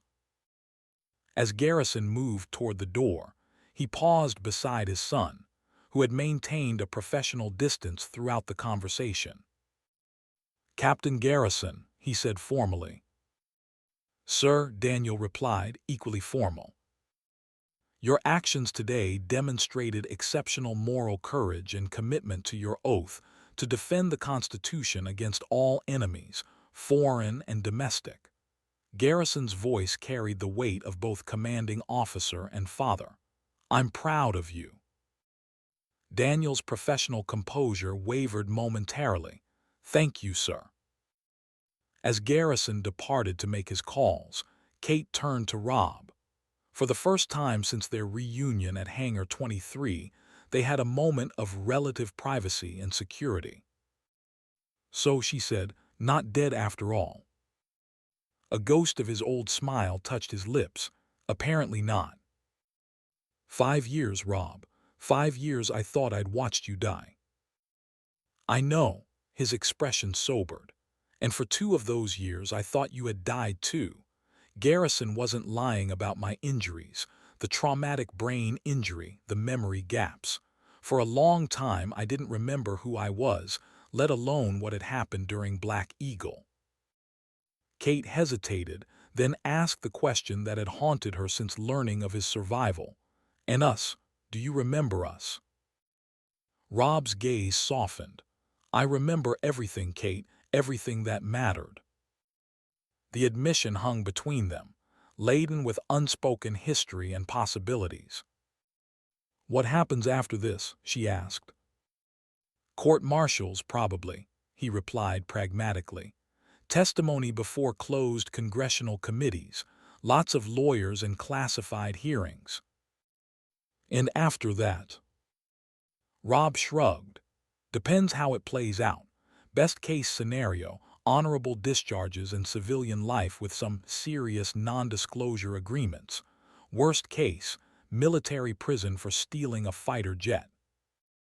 Always the optimist, Kate said dryly. His smile was more genuine this time. 5 years ago, we both should have died over those mountains. Everything since then has been borrowed time. Whatever comes next, at least we're facing it having done the right thing. The right thing. Such a simple phrase for actions that had risked everything, careers, freedom, possibly even their lives. And yet, standing in that quiet office with the man she'd mourned for 5 years, Kate couldn't imagine having chosen differently. Ghost Squadron deserved justice, she said quietly. Chen, Ramirez, Park, Hayes. They all deserve the truth to be known, even if it's only acknowledged in classified hearings and sealed records. And they'll have it, Rob assured her. Whatever else happens, that part is done. No one can bury this again. Through the window, they could see military vehicles arriving, reinforcements from Edwards, likely sent to secure the crash site and escort them back to base. The brief respite was ending. Soon would come the official statements, the charges, the beginning of a process that would likely consume months or years of their lives. But for the first time in 5 years, Katherine Mitchell felt something like peace. The weight of unanswered questions, of survivor's guilt, of the ghost she'd carried since Operation Black Eagle, all of it was lifting, replaced by the clarity of truth and the satisfaction of duty fulfilled. Ghost Squadron had been betrayed by the very institution they'd sworn to serve. Their deaths had been calculated sacrifices on the altar of military technological advancement, but they had not been forgotten. And now, finally, they would have justice. Ready for whatever comes next? Rob asked, watching the approaching vehicles. Kate straightened, unconsciously assuming the posture that had carried her through years of military service. Always. Outside, the damaged F-35 sat on the runway, $100 million testament to the price of truth. Its systems had been compromised, its flight cut short, its structure damaged beyond easy repair. But unlike 5 years ago in the mountains of Afghanistan, this time the sabotage had failed to achieve its purpose. This time, the truth had survived the crash. As military personnel approached the building, Kate and Rob moved to meet them, walking side by side as they had during countless missions before Operation Black Eagle had torn their world apart. Whatever came next, courts-martial, testimony, uncertain futures, they would face it with the same determination and integrity that had defined their service. Ghost Squadron would finally rest in peace, and those who had betrayed them would answer for their actions, not in the court of public opinion perhaps, but in the chambers of military justice and the consciences of those who had allowed it to happen. It would have to be enough. A note from the author. Dear readers, thank you for journeying with Kate Mitchell and Rob Harrison through this story of courage, betrayal, and the difficult choices we face when duty conflicts with conscience. As I crafted this tale, I wanted to explore a question that haunts every person who has ever served in uniform. What do you do when the institution you've sworn to protect becomes the very threat you must defend against? Kate and Rob's struggle represents something deeply human, the tension between loyalty to command and loyalty to principles, between following orders and following one's moral compass. Ghost Squadron is, of course, a work of fiction, but the ethical dilemmas at its heart are very real. In our modern age of rapidly advancing military technology, we face genuine questions about autonomous weapon systems, kill switches in critical infrastructure, and the potential for technology to be weaponized against us. The story you've just read is my attempt to give human faces to these abstract debates. For those of you who are veterans or currently serving, this story may have resonated in ways that civilians might not fully grasp. The weight of classified operations, the burden of secrets, the complexity of chain of command, these aren't just plot devices.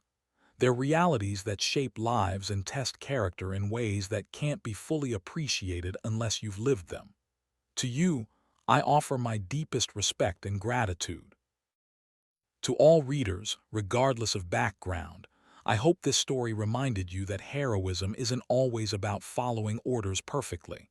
Sometimes it's about having the courage to question them. Kate and Rob risked everything, their careers, their freedom, their very lives, not for personal gain, but because they believed some truths are too important to remain buried. In an era where we're often told to choose sides, to view the world in black and white, I hope this story offered something more nuanced. General Garrison isn't a simple villain. He's a man who was manipulated while genuinely trying to do right. Director Webb represents not pure evil, but the dangerous logic of ends justify means thinking that can corrupt even well-intentioned institutions. And Kate and Rob aren't perfect heroes. They're flawed people making the best choices they can with incomplete information. The 3.7-second interval that runs through this story is more than a technical detail. It represents the thin margin between life and death, between truth and deception, between being a pawn and being a person who takes control of their own destiny. In our own lives, we all face those critical seconds where we must choose, between the comfortable lie and the dangerous truth, between what's easy and what's right. Thank you for spending your time with these characters. Whether you read this story in one sitting or savored it over several sessions, I hope it gave you something to think about, something to feel, and perhaps even something to inspire you in your own life. The truth is worth fighting for, even when the cost is high, even when the outcome is uncertain, even when you're standing alone against overwhelming odds.